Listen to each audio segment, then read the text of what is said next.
சராசரி ஆயுட்காலம் அப்படின்னா ஒரு 35 தான் இருந்தது. ஆனா இன்னைக்கு நம்முடைய சராசரி ஆயுட்காலம் தமிழ்நாடு எடுத்துக்கிட்டீங்கனாலே 72 தாண்டியாச்சு. 72, 75 ரொம்ப சாதாரணமா எல்லாராலையும் வந்து அந்த வயதை எட்ட முடியும்.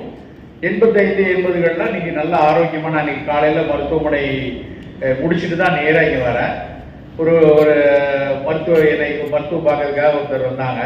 நல்ல ஒரு ப்ளூ கலர் டிஷர்ட் போட்டு, ஒரு ப்ளூ ஜீன்ஸ் போட்டு, ஒரு நல்ல கேன்வாஸ் போட்டு வந்திருந்தாரு. வந்தோடனே என்கிட்ட வந்து உட்காந்துட்டு புத்தாண்டு வாழ்த்துக்கள் அப்படின்னு கை கொடுத்துட்டு, நான் பேச முன்னாடி அவர் என்ன கிடையாது, டாக்டர் உங்களுக்கு முதல்ல ஒரு கொஸ்டின், என் வயசு சொல்லுங்க பார்ப்போம் அப்படின்னாரு. எனக்கு அவர் வந்த உடனே அவர் டிஷர்ட் எனக்கு ரொம்ப பிடிச்சிருந்தது. ரொம்ப அழகா டிஷர்ட் போட்டு ஜம்முன்னு இருக்காரு அப்படின்னு சொல்லிட்டு, இருந்தாலும் நம்ம அவர் சொல்றாரு அவருடைய சின்ன நரை இருக்கு, அதனால ஒரு கண்டிப்பா அவர் ஒரு 65-70 வயசு கிட்ட இருப்பார் அப்படின்னு சொல்லிட்டு நம்ம தோற்றக்கூடாதுன்னு, sir I think you are nearing 70 அப்படின்னு சொன்னேன். யூ ஆர் அப்சல்யூட்லி ஃபெயில்ட் அப்படின்னாரு. ஐ எம் நியரிங் 90 அப்படின்னாரு. 89 அப்படின்னாரு. எனக்கு வந்து அவ்வளவு சந்தோஷமா இருந்தது. அதை விட முக்கியமான விஷயம் என்னன்னா, இன்னைக்கு வந்து நேற்று நியூ இயர் ஒரே கலவரமா டிராபிக்லாம் இருக்கும். இன்னைக்கு காலையில ஸ்கூல் திறந்து காலேஜ் திறந்து எல்லாரும், நான் காலையில எங்க மருத்துவமனைக்கு 5 நிமிடம் தாமதம் ஆயிடுச்சு. 9 மணிக்கு வர வேண்டியது 9, ஒரே டிராபிக், எதிர்பார்த்த அளவுக்கு வர முடியல. அவர் 89 வயதுல அழகா கார் ஓட்டிட்டு வந்திருக்காரு. வந்து வண்டியை வந்து எங்க இதில் பார்க்கிங் போட்டுட்டு அவர் வந்து சொல்லாரு. நான் திரும்ப அவர்கிட்ட கேட்டேன், சார் 89 வயசுல லைசன்ஸ் கொடுத்துட்றாங்களா அப்படின்னா, அதெல்லாம் கொடுப்பாங்க உங்களுக்கு தெரியாதா, நாங்கள் வந்து 80 வயசு மேலே தொடர்ந்து நாங்கள் போய் டெஸ்டிங் எடுத்து வரணும்னு. அவ்வளவு மகிழ்ச்சியாக ஆச்சரியமா இருந்தது. அவர் வந்து அந்த சந்தோஷமா வந்துட்டு, அவர் வந்து கொஞ்சம் நெஞ்சில சளி பிடிச்சிருக்கு, ஒரே பனியா இருக்கு. அவர் இங்கே தான் அடையார் பக்கத்தில் ஏதோ பெரிய மாடி இதில் இருக்காரு, அடுக்குமாடி குடியிருப்புல. பனி ரொம்ப இருக்கிறதுனால கபம் ரொம்ப கட்டி இருமல் இருக்கு அப்படின்னாரு. எனக்கு கூட பயங்கர இருமல் இருக்கு சார். அது எல்லாருக்கும் பனி இருக்கும்போது வரக்கூடியதுதான். எதுக்கு நான் சொல்றேன் அப்படின்னா, 89 வயதுல ஆகச்சிறப்பான உடல் நலத்தோட ஒரு சிறு இருமல் சளிக்கு வந்து அக்கறையோடு வந்து இதை நம்ம சரி பண்ணிக்கணும், அது வந்து நமக்கு அதிகமாயிடக்கூடாது அப்படின்னு சொல்லி கேட்கிற ஒரு மனிதரை இன்னைக்கு காலையில நான் சந்திக்கும் போது அவ்வளவு மகிழ்ச்சியா இருக்குது. எதுக்கு நான் சொல்ல வரேன்னா, இன்றைக்கு பல வகையில நம்மளுடைய பொது சுகாதார மேம்பாடுகள் ஏற்பட்டதுல உடல்நலம் குறித்த பல்வேறு புரிதல்கள் நவீன மருத்துவம் மிக தெளிவாக சொல்லிய பின்னால நிறைய எதிர் நுண்ணுயிரிகள், ஆன்டிபயோட்டிக்ஸ் சொல்லக்கூடியது, அதெல்லாம் நீங்க சுதந்திரம் அடைகிற காலத்துல நமக்கு அவ்வளவு கிடையாது. இப்ப நிறைய தொற்றுகளை எல்லாம் சரி செய்யக்கூடிய மருந்துகள் வந்ததுக்கு அப்புறம், குறிப்பா மகளிர் நலம் மிகப்பெரிய அளவுல மேம்பட்டதுனால MMR, IMR சொல்லுவாங்க. அதாவது பிரசவ காலத்தில் நடக்கக்கூடிய மரணங்கள், தாய்க்கு நடந்த மரணம், குழந்தைக்கு நடந்த மரணம், 1 வயதுக்குள்ளாக அந்த குழந்தைக்கு வரக்கூடிய சளி, காய்ச்சல், இல்லைன்னா வயிற்றுப்போக்குனால அந்த குழந்தைக்கு நடந்த மரணங்கள்லாம் இன்னைக்கு அறவே குறைஞ்சிருச்சு. முன்னாடிலாம் ரொம்ப இருந்தது, இன்னைக்கெல்லாம் வந்து லட்சத்தில் 10 பேர் 2 பேர் அப்படிங்கிற அளவுக்கு மிக குறைவான அளவு வந்ததுக்கு காரணம் மருத்துவ வசதிகள் மேம்பட்டு கொண்டே வருது. பொது சுகாதார வசதிகள் வந்து பெரிய அளவுல கூடியிருக்கு. நான் சமீபத்தில் ஒரு புத்தகம் படித்துக் கொண்டிருந்தேன். காலராவை நினைத்து எப்படி பயந்துருக்காங்க அப்படின்னு ஒரு புத்தகம். காலராவில் கொத்து கொத்தாக மரணம் நடந்திருக்கு. அதுக்கு வந்து பல வகையில பயந்துருக்காங்க. அது ஒரு ஏதோ அரக்கன், ஒரு பேய், அது வந்து அப்படியாயிரும் அப்படிலாம் நினைச்சுதான் காலராக்கு ரொம்பலாம் கிடையாது. ஒரு 100 வருஷத்துக்கு முன்னாடி அவ்வளவு ஒரு சிரமங்கள்ல வந்து நம்ம இன்னைக்கெல்லாம் காலரா வந்து ஈஸியா சரியாகக்கூடிய, அதை விட அது வராமல் தடுப்பதற்கான பொது சுகாதார சானிடேஷன் ஃபெசிலிட்டி, அந்த வாட்டர் பான் இதெல்லாம் குறைக்கிறதுக்கு நிறைய வசதிகள் வந்துருச்சு. அதெல்லாம் விடுவோம். கோவிட் இப்பதான் வந்து போச்சு. ஒரு 5 வருஷத்துக்கு முன்னாடி நம்மள எத்தனை பேர் எவ்வளவு பயந்துருப்போம். நான் வந்து ஒரு தமிழக அரசினுடைய கோவிட் கட்டுப்பாட்டு குழுமத்தில் இருந்தேன். 25 பேர் உள்ள கமிட்டியில நான் இருந்தேன். அப்போ வந்து மிக சிக்கலான ஒரு சூழல்ல அந்த மருத்துவமனைகளுக்குள்ள வந்து அந்த அங்கேயை போட்டுக்கொண்டு அங்கேயே நகர்ந்தப்போ எனக்கெல்லாம் வாழ்க்கை மீது இருந்த அத்தனை பற்றும் போயிருந்தது. என் கண் முன்னால் பல முதியவர்கள் தவறுவதை வந்து நான் கண் முன்னால பார்த்தேன். பல இளைஞர்கள் தவறுவதை நான் பார்த்திருக்கிறேன். ஆனால் அதிலும் வெற்றி கொண்டு விட்டோம். அதையும் தாண்டி நம்ம வந்து நகர்ந்து வந்திருக்கோம். அதெல்லாம் மகிழ்ச்சிகரமான செய்தி. ஆனால் என்ன சற்று வருத்தமான செய்தியா இருக்கு அப்படின்னா, வயது கூடியிருக்கிறது, பெரிய அளவுல நம்மளுடைய பொது சுகாதாரம் கூடியிருக்கு, பல நவீன உத்திகள், நவீன மருந்துகள், நம்மை பாதுகாக்கிறதுக்காக நிறைய விஷயங்கள் வந்திருக்கு. அதெல்லாம் ரொம்ப சந்தோஷமான விஷயம். சற்று வருத்தமான விஷயம் என்ன அப்படின்னா, குவாலிட்டி ஆஃப் லைஃப்ல ஒரு நோயற்ற இளைய சமூகம் இருக்கிறதா, ஒரு நோய் இல்லாத முதிய சமூகம் இருக்குதான்னு பார்த்தா அது குறைந்து கொண்டிருக்கு. நம்முடைய முதியவர்களையும் வெளிநாட்டில் இருக்கக்கூடிய முதியவர்களையும் பார்க்கும்போது கொஞ்சம் ஒரு தயக்கம் வருது. எவ்வளோ இப்போ நான் அந்த அடையாள பக்கம் திரும்பும்போது என் முன்னாடி ஒரு பைக்கில் ஒருத்தர், அவர் ஹெல்மெட் போட்டு பைக்கில் இருக்காரு. இன்னமும் தெரியல, நான் பார்க்கும்போது நிறைய சந்தோஷமான விஷயம். அவர் அப்படி திரும்பி என்ற அப்படியே காரில் பக்கத்தில் திரும்பி கேட்டார். அவர் நான் கண்ணாடியில் இருக்கேன், அவரு ஹெல்மெட் போட்டுருக்காரு, கேட்கல. நான் கார் கதவை திறந்துட்டு என்ன விஷயம் கேட்டால், அவர் ஒரு ஆங்கிலேயர், ஒரு வெளிநாட்டவர் பைக்கில் அப்படி ஒரு ஜம்முன்னு அவரை பார்த்தாலே திரைப்படத்தில் அஜித்குமார் வண்டி வச்சிருக்க மாதிரி ஒரு பைக்கில் அப்படி வச்சுட்டு அப்படி ஸ்டைலாக பார்த்துட்டு இந்த அடையாறு தான் இந்த பக்கம் போகமானார். எனக்கே இந்த பக்கம் சுற்றி விட்டதில் அடையாறு எங்கே இருக்குன்னு பார்த்து போச்சு. அவர்கிட்ட ஃபாலோ த லொக்கேஷன் மேப் அப்படின்னு அவர் பைக்கில் அதை மாட்டி வச்சிருக்காரு. அவர் இல்லை எனக்கு எங்கேயோ இந்த பக்கம் சொல்கிறாங்க அப்படின்னு அவர் என்ன பேசி கொண்டிருக்கிறார். ஏன் சொல்கிறேன் அப்படின்னா, அவருடைய முதுமை, அவர் இன்னைக்கு பார்த்த ஒரு 89 வயசுக்காரர், நம்ம தமிழ்காரர் தான், காலையில் பார்த்தவர். இவரும் கண்டிப்பாக ஒரு 75-80 வயசு இருப்பார். ஆனால் அவருடைய ஃபிட்னஸ், ஃபிசிக்கல் ஃபிட்னஸ்லாம் பார்க்கும்போது நாமெல்லாம் 75 வயசில் அப்படி ஃபிட்டாக இருக்குமா, பைக் எடுத்துட்டு இப்படி ஒரு 4th கியரில் போவோமா அப்படிங்கிறது ஒரு சின்ன சந்தேகமாக இருந்துச்சு. இன்றைய முதியவர்களை தாண்டி இளையவர்களையே நிறைய புதிய புதிய தொற்றாத வாழ்வியல் நோய்கள் கூடிக்கொண்டே இருக்கிறது தான் கொஞ்சம் வருத்தமான விஷயம். தொற்று நோய்களை கட்டுப்படுத்தியிருக்கோம், கம்யூனிகபிள் டிசீஸ் பெரிய அளவில் கட்டுப்படுத்திட்டோம், பெரியம்மை கிடையாது, போலியோவை ஒழிச்சிட்டோம். பல தொற்று நோய்களை பற்றி பயந்த காலம்லாம் விஷ ஜுரம் அப்படின்னு சொன்ன வார்த்தையெல்லாம் பயந்துட்டோம், ஜுரம்லாம் ஒன்றும் இல்லை அப்படிங்கிற அளவுக்கு நிறைய மற்ற நாடுகள்லாம் இன்னைக்கும் அச்சுறுத்தி கொண்டிருக்கக்கூடிய தொற்று நோய்கள் இன்னைக்கு நமக்கு கிடையாது. இதெல்லாம் தொற்று நோய்கள்லேருந்து மீண்டு வந்திருக்கோம். ஆனால் தொற்றாத வாழ்வியல் நோய்கள்னு சொல்லக்கூடிய நான் கம்யூனிகபிள் டிசீசஸ் இளையோரிடம் மிகப்பெரிய அளவில் கூடியிருக்கு. சக்கரை வியாதி, இரத்த கொதிப்பு, எல்லாத்துக்கு மேல புற்றுநோய்கள் பெரிய அளவில் ப்ரொடக்டிவ் ஏஜ் ஸ்பேன் அப்படின்னு சொல்லக்கூடிய இளம் வயதுல 25 இருந்து 45 வயதை ஒரு ப்ரொடக்டிவ் ஏஜ் ஸ்பேன் சொல்லுவாங்க. அந்த வயசுல தான் பெரிய அளவில் மாற்றத்தை உருவாக்க முடியும். வீட்டிலும் சரி, சமூகத்திலும் சரி, நாட்டிலும் மாற்றத்தை உருவாக்கக்கூடிய வயசுனா 25-45 வயசு தான். ஆனா அந்த வயதுல பெரிய அளவுல சர்க்கரை நோய் கூடியிருக்கு நம்ம ஊர்ல. எங்க திரும்பினாலும் சர்க்கரை வியாதிகள் இருப்பவருடைய கூட்டம் பெரிய அளவுல இருக்கு. மாரடைப்பு இன்றைக்கும் இவ்வளவு வளர்ந்த பிறகும் உலக அளவில், இந்தியாவிலும் சரி உலகத்திலும் சரி, அதிக மரணங்களுக்கு காரணம் மாரடைப்பு தான். இன்னைக்கும் அதுதான் காரணம். எதிர்பாராத மரணங்கள் அதிகம் நடப்பது இந்த இதய சீர்கேடுனால வரக்கூடிய, மாரடைப்புனால வரக்கூடிய மரணங்கள் தான் நிறைய இருக்கு. அப்ப நம்ம தொற்று நோயை ஜெயிச்சிட்டோம், ஆனால் தொற்றாத நோய்கிட்ட கொஞ்சம் தோத்துக்கிட்டே வரோம். இப்பவும் தோத்துக்கிட்டே வரோம். முன்னாடி ஒரு முதியவர்களுக்கு மட்டும்தான் வரும் என்கிற நோய், சக்கரை வியாதியை எடுத்துக்கோங்களேன். நான் 1985-87களில் சித்த மருத்துவ கல்லூரியில் படிக்கும் போது சக்கரை நோய்க்கு நாங்க வச்ச பேர் என்னன்னா, அது பணக்காரர்களுக்கான வியாதி, ரிச் மேன் டிசீஸ் அப்படின்னு எங்க ப்ரொஃபசர் சொல்லுவாரு. டே அதெல்லாம் முட்டுல பசி எடுக்கிறப்ப முந்திரி பருப்பை வறுத்து சாப்பிடுவான் பாரு, அவனுக்கு தாண்டா வரும். 4 நேரம் ஓடி ஆடி வேலை செஞ்சு கையும் காலையும் ஓத வச்சிருக்கவனுக்குலாம் சக்கரை வியாதியே வராது. அப்படிதான் எங்க வாத்தியார் எனக்கு சொல்லி கொடுத்தாரு. ரிச் மேன் டிசீஸ், அதாவது அளவுக்கு அதிகமா தேவைக்கு இல்லாம சாப்பிட்ற ஆளுங்க, சோம்பேறியா இருக்கிறவங்க, மன உளைச்சலையே எப்பவும் இருக்கக்கூடியவர்களுடைய முதுமையில, அப்ப கூட அவர்களுடைய முதுமையில தான் சக்கரை வியாதி வரும் அப்படின்னு. சித்த மருத்துவத்தில் ஒரு பாடல் உண்டு. போதையர் கலவி போதை, கொழுத்த மீனிறைச்சி போதை, ஓதுவாய் நெய்யும் பாலும் பரிவுடன் உம்பீராகி ஓது சுக்கில பிரமேகம் சேரும் தானே.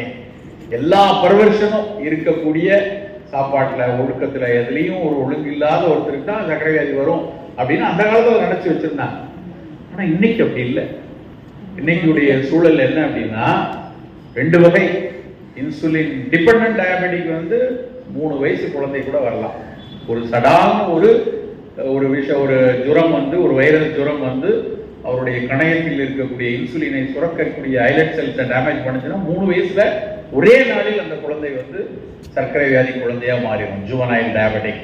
இல்லை ஏதாவது ஒரு ஆட்டோ இம்யூன் ஒரு வைரஸுக்கு எதிராக உருவாகக்கூடிய ஆட்டோஇம்யூன் வந்து உடலை காப்பதற்கு பதிலாக அந்த பாங்க்ரியாஸ் ஐலட் செல்ஸை டேமேஜ் பண்ணிச்சுன்னா ஜூனைல் டயபெட்டிக் அந்த குழந்தை மாதிரி இருக்கும்.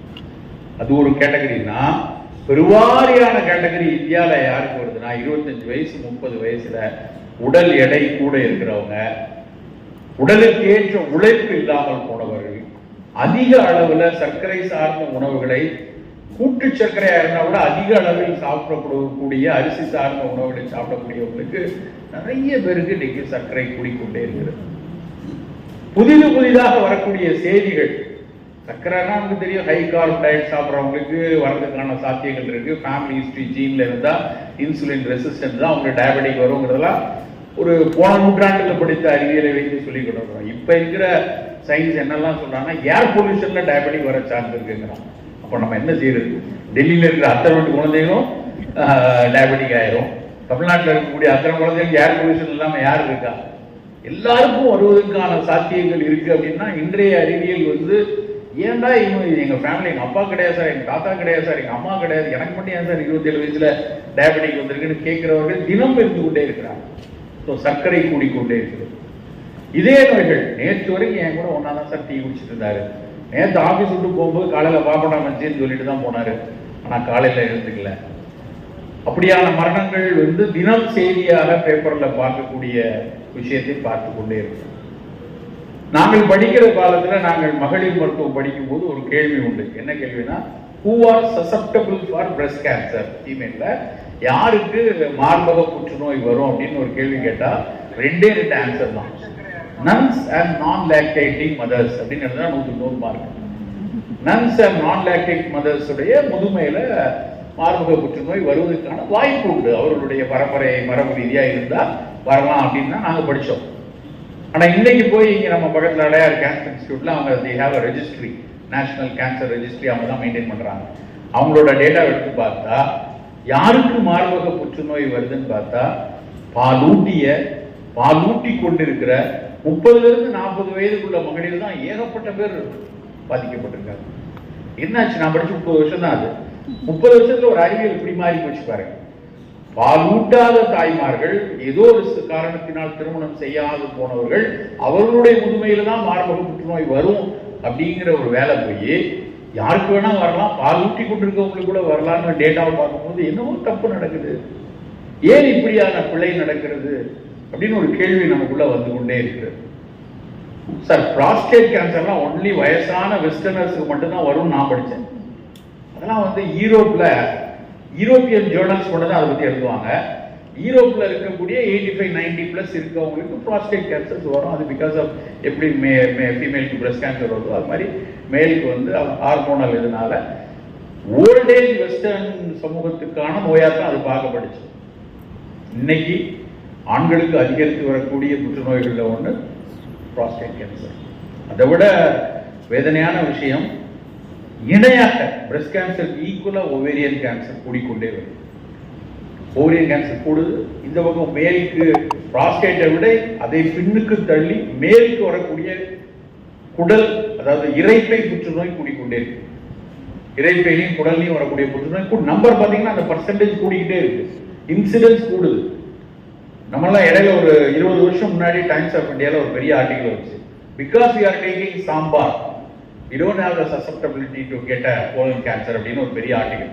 நம்ம சாப்பாட்டில் மஞ்சள் போடுறோம், நல்லா வந்து ஸ்பைசஸ்லாம் சாப்பிட்றோம், நமக்கெல்லாம் குடல்ல எல்லாம் புற்றே வராதுடா. வெஸ்டர்னர்ஸ் வந்து ரெட் மீட்டை சாப்பிட்றான், ப்ளஸ் வந்து நிறைய வந்து அவங்களுடைய ப்ராசஸ்டு மீட்னால தான் அவங்களுக்கு அவ்வளோ வருதுன்னாங்க. ஆனால் இந்தியாவில், தமிழ்நாட்டில் ஆண்களுக்கு அதிகரித்து வரக்கூடிய புற்றுநோய்களில் ஒன்று இரைப்பையிலையும் குடல்லையும் வரக்கூடிய. ஸோ ஒரு பக்கம் சக்கரை கூடுது, ஒரு பக்கம் திடீர்னு மாரடைப்பு வருது, இன்னொரு பக்கம் புற்றுநோய்கள் பெருக்கிக் கொண்டே வருது. என்ன தப்பு நடக்குது? இன்னைக்கு காலையில ஐ திங்க் டைம்ஸா இண்டோவான்னு தெரியல, ஒரு பெரிய ஆர்டிகல் உணவை பற்றி 2 பேராசிரியர், ஒருத்தங்க ஐஐடியில் இருக்க ப்ரொஃபசர், இன்னொருத்தங்க சம் நியூட்ரிஷன் இதில் உள்ள 2 பெண்மணிகள் மிக அழகான ஆர்டிகல் எழுதியிருக்காங்க. அந்த ஆர்டிகல் வந்து ஒரு இந்து தான் நினைக்கிறேன், பெரிய ஆர்டிகல் வந்து உணவில் அக்கறையாக இருங்க, உங்களுடைய உணவு தான் மிகப்பெரிய அளவில் பாதுகாப்பை கொடுக்கணும். என்னுடைய நண்பர் ஒருத்தர் அதை ஃபார்வர்ட் பண்றாரு, சார் நீங்க பேசிக்கிட்டே இருக்கிற விஷயம் 2 ப்ரோசஸ் எழுதியிருக்காங்க, ஃபுல்லா படிச்சிருங்க ஆர்டிகல, அப்படின்னு சொல்லி இன்னைக்கு காலையில நான் காலங்கத்தால பார்த்தது அதுதான். எதுக்கு நான் சொல்றேன் அப்படின்னா, இந்த தொற்றாத வாழ்வியல் நோய்களுக்கு 2 முக்கியமான மேஜர் ரீசன்ஸ் இருக்கு. ஜெனட்டிக்கா வர்ற ரீசன், மற்ற அதெல்லாம் மைனர் ரீசன்ஸ். மேஜர் ரீசன் ஒன்று என்விரான்மெண்ட், இன்னொன்று ஃபுட்டு. சூழலில் நடக்கக்கூடிய பல்வேறு சிக்கல்கள், பல சிக்கல்கள் தெரியும், பல சிக்கல்கள் தெரியாது. அது ஒரு முதல் காரணம். 2வது நம்மளுடைய உணவில் சேரக்கூடிய பல்வேறு நச்சுக்களும் மாசுக்களும். நம்மளை அறியாமல், அறிந்தும் தெரியாமலும் இந்த சாப்பாடுல நடக்கக்கூடிய பிரச்சனைகள் பெரிய அளவில் இதற்கான நோய்க்கான காரணமாக இருக்குமோ அப்படிங்கிற அச்சம் மருத்துவர்களிடையே நிறைய பெருகிட்டே வருது. லான்செட் அப்படிங்கிற ஒரு மேகசின் தெரிஞ்சிருக்கோம், மருத்துவ உலகத்தில் இருப்பவங்களுக்கு தெரியும்.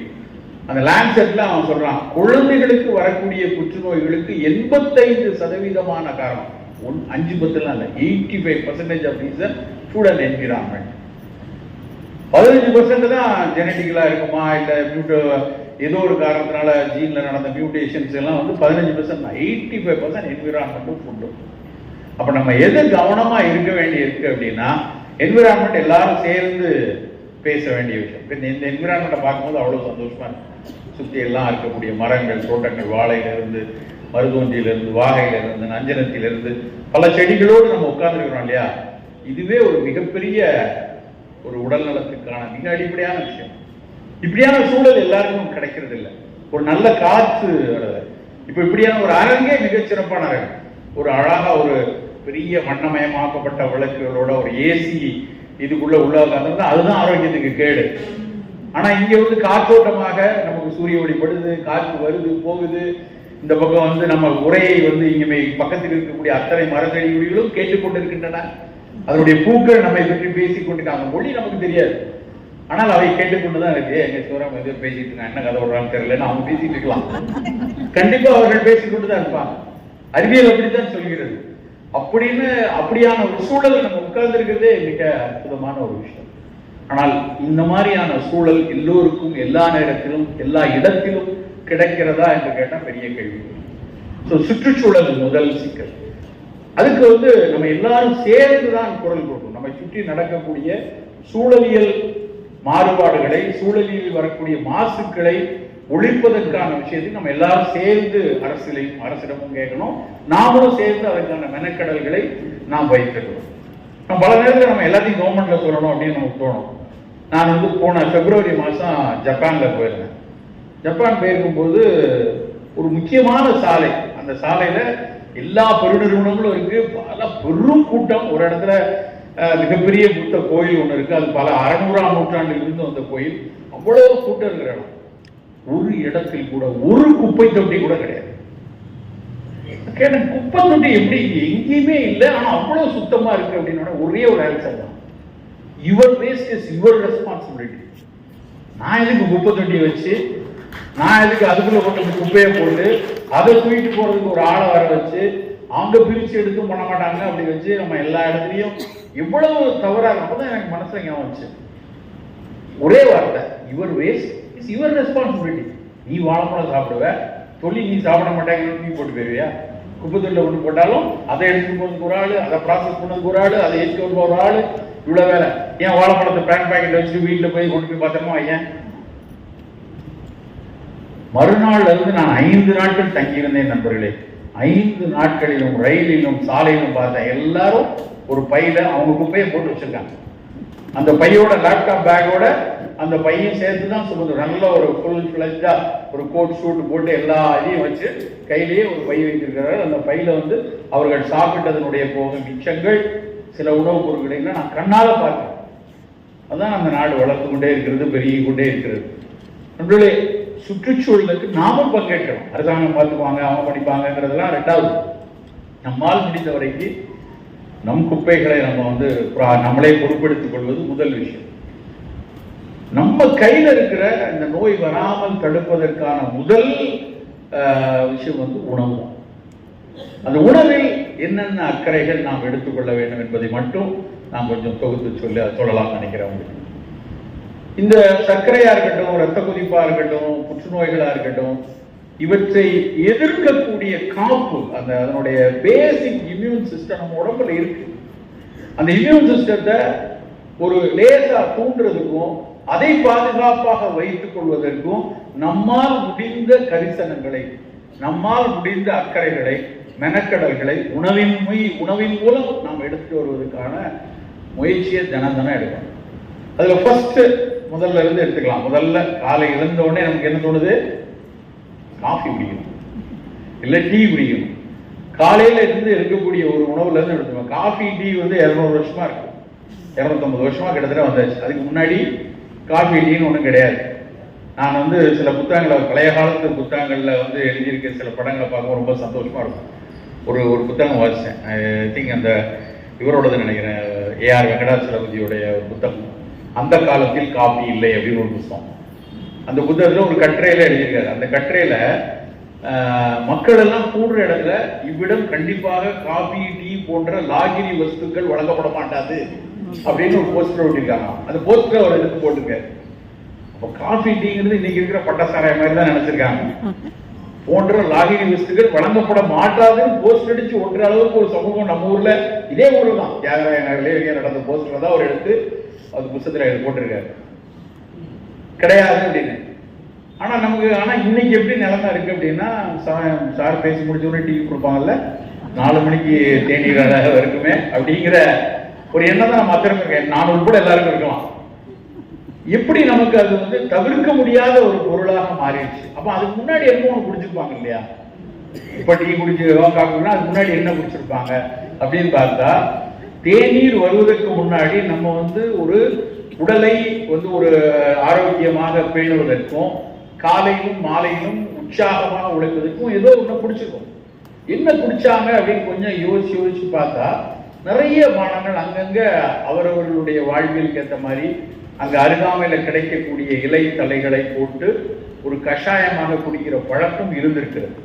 வெறும் இஞ்சி சாறை எலுமிச்சம்பழம் போட்டு, மலை பகுதியில் இருக்கிறவங்க இஞ்சி சாறை ஒரு ஸ்பூன் போட்டு தண்ணி ஊற்றி குடிச்சிருக்காங்க.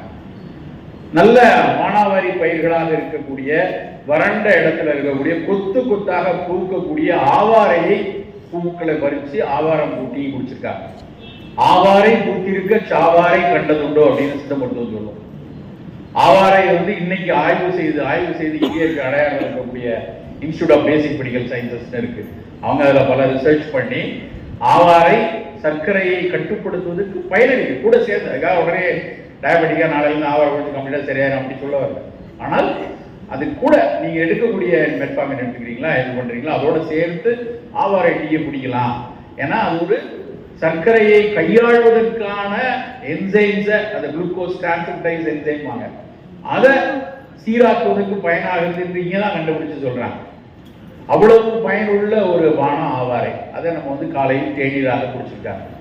எலுமிச்சை பழத்தை தேன் போட்டு 2 நாள் குடிச்சிருக்காங்க. கடும் வெயில் அடிக்கும் போது வெறும் நீராகாரம், முந்தின நாள் சாதத்தை தண்ணி ஊற்றி வச்சுட்டு நம்ம சோறை படிக்க மாட்டோம். சோறு ஒரு கப்பு வீணாக்குனா கூட அதை ஒரு பெரும்பாவமாக கருதிய சமூகம் நம்ம. அப்ப அந்த சோறை மீந்து போன ஒரு 2 கரண்டி சோறு இருந்தா அதுல தண்ணி ஊற்றி வச்சிருவாங்க. மறுநாள் காலையில அதை நல்லா கரைச்சிட்டு அதுல கொஞ்சம் மோர் விட்டு, அதை காலையில் வெயில்ல வேலை செய்ய போறவங்க முதல்ல அந்த நீராகாரத்தை குடித்திருக்கிறாங்க. அந்த நீராகாரம் மிகச்சிறப்பு. அது உடலுக்கு வெம்மையை குறைக்கிறது, உடல் பித்தத்தை தணிக்கிறது, அவ்வளவு நல்லதுன்னு 15-20 ஆண்டுகளாக நான் தொடர்ந்து அதை பத்தி பேசிட்டே இருக்கிறேன். இப்ப சமீபத்திய பல ஆய்வுகள் இங்க ஸ்டான்லி மருத்துவ கல்லூரியில அந்த நீராகாரம் எந்த அளவுக்கு ஒரு மிகச்சிறந்த ப்ரோபயாட்டிக், குடல்ல இருக்கக்கூடிய நல்லது செய்யற பல பாக்டீரியாக்களை அது கொடுக்குது, அதுக்கு உதவியா இருக்கு அப்படின்னு இப்ப இவங்க ஆராய்ச்சி பண்ணி ஐபிஎஸ், ஐபிடி மாதிரியான irritable Powell syndrome, inflammatory Powell disease மாதிரி இதெல்லாம் வெறும் நீராகாரம் காலையில குடிங்க, அது பல்வேறு வகையில பயனளிக்குதுன்னு சொல்லிருக்கு. நாம ஏன் செய்யக்கூடாது? நம்ம சாதத்துல கொஞ்சம் போல தண்ணி விட்டு வச்சு காலையில கரைச்சி குடிக்கலாம். வெயில் காலத்துல அதை குடித்து கொள்ளலாம். மழை காலத்துல, பனி இருக்கிற காலத்துல நம்ம இஞ்சி டீயோ ஆவாரை டீயோ இது மாதிரியான தேநீரை குடிக்கலாம். சரி சார், இதெல்லாம் ஓகே. டீ குடிக்க கூடாதா அப்படின்னா டீ குடிக்கலாம். ஆனா டீ குடிக்கிறதுனா எப்படி குடிக்கணும்னா, நல்ல கொதிக்கிற வெந்நீர்ல ஒரு 2 தேக்கரண்டி தேயிலை தூளை போட்டு மூடி வச்சுட்டு ஒரு 3 நிமிஷம் கழிச்சு வடிகட்டி குடிச்சா அதுக்கு பேர் தான் தேநீர். நம்ம அப்படியே குடிக்கிறோம். நம்ம குடிக்கிறதுக்கு பேர் என்ன தெரியுமா? தேநீர் கிடையாது, தேயிலை பால் பாயாசம். அதுதான் அவ்வளவு முடியுது.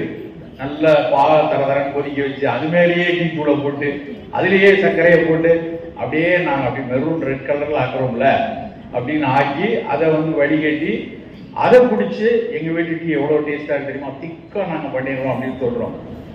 உண்மையிலேயே தேயிலையினுடைய பல நல்ல குணங்களை பால் குறைத்துள்ளோம். டீ வந்து ஒரு ஆக்சுவலா it's a polyphenolic decoction. Actually சொல்லணும்னா தேயிலையை போட்டு அந்த அக்வஸ் எக்ஸ்ட்ராக்ட் எடுக்கிறது தான் அந்த தேயிலை குடிநீர். தேயிலையில மிகச்சிறந்த நல்ல பயனுள்ள பல பீனாலிக் காம்பவுண்ட்ஸ் இருக்கு. அதனுடைய மெரூன் ரெட் கலர் வந்து பின்னாடி இருக்கிறதெல்லாம் பீனால்ஸ் தான். ஆனா என்னன்னா மேல பாலை ஊத்துன உடனே அது தேயிலையினுடைய பல பீனால்ஸ் வந்து டேமேஜ். அப்ப டீ குடிக்கிறோம்னு நினைச்சா என்ன பண்ணணும்? பிளாக் டீயா குடிக்கணும், கிரீன் டீயா குடிக்கணும்.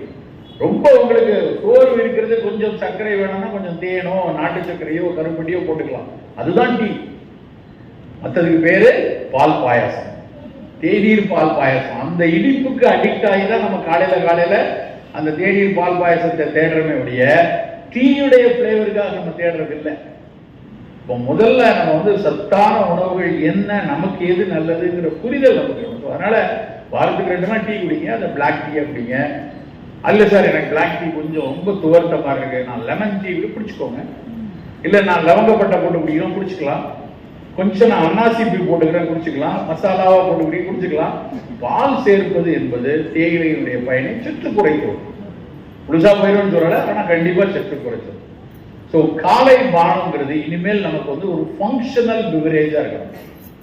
ஏதாவது ஒரு வகையில நம் உடலுக்கு பயன் தரக்கூடியதான் காலையில முதல் ட்ரிங்க். அது தேநீரா இருக்கலாம், பச்சை தேநீரா, கிரீன் டீயா இருக்கலாம், பிளாக் டீயா இருக்கலாம், இல்லை இந்த மாதிரி ஸ்பைசஸ் எல்லாம் போட்ட ஒரு டீயா இருக்கலாம், ஆவாரை டீயா இருக்கலாம், எலுமிச்சம்பழம் போட்ட எலுமிச்சம் டீயா இருக்கலாம், லைம் டீயா இருக்கலாம், இல்லை என்றால் வந்து வெறும் இஞ்சி தேநீராக எடுத்துக்கொள்ளலாம். இப்படியான ஒரு பானம் நம்முடைய காலை பானமாக. அந்த காலை பானத்தை சித்த மருத்துவம் எப்படி நாங்க சொல்லுவோம் அப்படின்னா, நம்ம இரவெல்லாம் வந்து உடம்பு வந்து வெம்மையாயிட்டே இருக்கு. நைட்டு வந்து வெளியில பிரபஞ்சம் குளிர்ந்து இருக்கு. பிரபஞ்சம் குளிர்ந்து இருக்கும்போது உடல் வெம்மையா இருக்கு. அந்த வெம்மையா இருக்கிற நேரத்தில் காலையில பித்தம் உயர்ந்து இருக்கக்கூடிய நேரம். நவீன மருத்துவர்கள் வந்து சீரம் கார்டிசால் லெவல் பார்ப்பாங்க. உடல்ல வந்து ரத்தத்துல கார்டிசால் லெவல் எவ்வளவு இருக்கு, அது அதிகாலையில தான் கூட இருக்கும். அதிகாலையில் அந்த சீரம் கார்டிசால் கூட இருக்கிறதுங்கிறது நவீன மருத்துவ அறிவியல் புரிதல். எங்களுடைய மருத்துவத்தில் அதிகாலையில பித்தம் கூடுமோ, கார்டிசாலுடைய பயனும் பித்தத்தினுடைய பயனும் ஒன்றுதான், அறிவியல் கண்களோடு பார்க்கலாம். அப்போ பித்தம் கூடி இருக்கும்போது காலையில அந்த பித்தத்தை குறைக்கிறதுக்கான முயற்சி, முதல் முயற்சி தான் காலையில குளிக்கிறது. குளிக்கிறதுனா நிறைய பேர் வந்து கழுவுறதுன்னு நினைச்சிட்டு இருக்காங்க. குளிக்கிறது வேற, கழுவுறது வேற.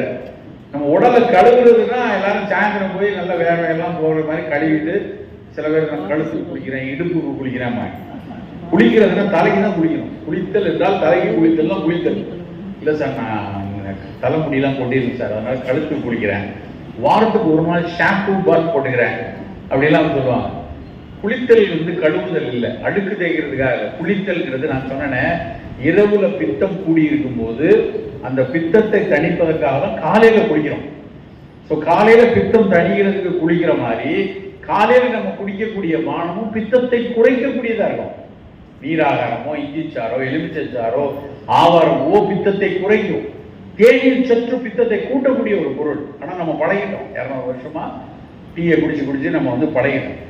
அந்த மாதிரி நம்மளுடைய ஒவ்வொரு உணவையும் நாம் எதற்கு சாப்பிட்றோம், ஏன் சாப்பிட்றோம் தெரிந்து நம்ம அதை வந்து ஏற்றுக்கொள்ளணும். ஸோ காலை பானத்தை ஒரு ஃபங்க்ஷனல் பிவரேஜா வைத்துக்கொள்ளணும். அதுக்கு அடுத்து 2வது டீ குடிச்சாச்சு, காலை சாப்பிடணுமே. காலையில் என்ன சாப்பிட்றது? எல்லாருக்கும் உள்ளது என்ன அப்படின்னா இட்லி, தோசை, பூரி, மசால் தோசை, வடை, பொங்கல். இதுதான் எல்லாருக்கும் காலை உணவு அப்படின்னு ஆகிப்போச்சு. இங்க இருக்க பெண்கள்ல சில பேர் வந்து ஹோம் மேக்கரா இருக்காங்கன்னா எவ்வளோ தோசை சுட்டுருக்கீங்கன்னு கேட்டால் கிட்டத்தட்ட 4 லட்சம் தோசை சுட்டுருப்பாங்க. காலகாலமா வந்து காலையில தோசை, சாயந்தரம் தோசை, மொத்தமா மாவரைச்சு கொண்டு போய் ஃப்ரிட்ஜுக்குள்ள வச்சுட்டோம்னா வாரம் வாரம் வீட்டில் கேட்குறப்பெல்லாம் தோசையை சுட்டு இட்லியை கொடுத்து நம்மளுடைய தலைமுறை அப்படியே பழகிட்டோம். ஆனால் இன்றைய அறிவியல் என்ன சொல்லுது அப்படின்னா, அப்படி வேண்டாம், வாரத்துக்கு 1 நாள் 2 நாள் தோசை இட்லி சாப்பிடுங்க, மீதி நேரம் அதிக புரதச்சத்துள்ள உணவுகளை எடுத்துக்கொள்ளுங்க. நம்ம ஊர்ல ரொம்ப கம்மியா இருக்கிறது புரதம். அப்ப நம்ம நல்ல சுண்டல், நான் சொல்லுவேன் அடிக்கடி, ஒரு கப்பு நிறைய சுண்டல், நல்ல காய்கறி சூப்பு, கீரை, நல்ல கீரை சூப்போ ஏதோ சூப்பு, இல்லை நல்ல ஸ்மூதி மாதிரி மாதுளம் பழத்தை கொஞ்சம் ஒரு வாழைப்பழம் மாதுளம்பழம்லாம் அடிச்சு ஜூஸ் மாதிரி ஒரு ஸ்மூதி மாதிரி போட்டு ஸ்மூதி, இல்லைன்னா நான்வெஜ் சாப்பிட்றோம், நல்லா 2 எக்கு சாப்பிடுவேன், 2 எக்கு. அப்படித்தான் உங்களுடைய காலை உணவு இருக்கணும். நான் ஒரு மேடையில் எப்படி சொல்றேன் சார், காலையில் கொஞ்சம் சுண்டல், ஒரு கப்பு நிறைய சாலடு, அப்புறம் ஒரு எக்கு, 2 பாதாம் பருப்பு, அப்புறம் கொஞ்சம் நிலக்கடலை தான் நிலக்கடலை, பன்னீர் சாப்பிடுங்க சார் அப்படிங்கிறேன். உடனே அவர் எழுதி, சார் இதெல்லாம் பிஃபோர் ஃபுட்டா ஆஃப்டர் ஃபுட்டாங்க. ஏன்னா இட்லி தோசையை காணுமே, இட்லி தோசை இல்லாமல் எப்படி சார் சாப்பாடு இருக்க முடியும் அப்படிங்கிறது அவங்க இதெல்லாம் பிஃபோர் ஃபுட் ஆஃப்டர் ஃபுட். டாக்டர்னாலே எப்படி சொல்லுவாங்க, சார் இதுதான் சார் ஃபுட்டு, இதுலயே பசியாகி போயிடணும் அப்படின்னு சொன்னா அவங்களுக்கு கொஞ்சம் ஒரு ஏக்கமா இருக்கு, என்னடா சாப்பிடணும். ஆனால் உண்மையிலேயே நண்பர்களே, நம்ம காலை உணவு நிறைய புரதம் உள்ள உணவா, அதுக்கு மேல பசி இருந்ததுன்னா கொஞ்சம் போல ஒரு சிவப்பரிசி அவல், அதில் உப்புமா சாப்பிட்டுக்கலாம். இல்லை இட்லி தோசை, சக்கரை வியாதி இல்லை அப்படின்னா இட்லி தோசை 1-2 எடுத்துக்கொள்ளலாம். அப்படி நம்ம காலை உணவு இருக்கணும்.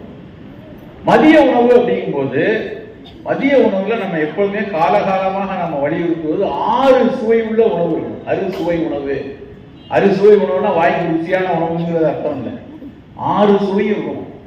6 சுவையும் ஏதாவது ஒரு வகையில் உடல்நலத்துக்கு நல்லதுதான்.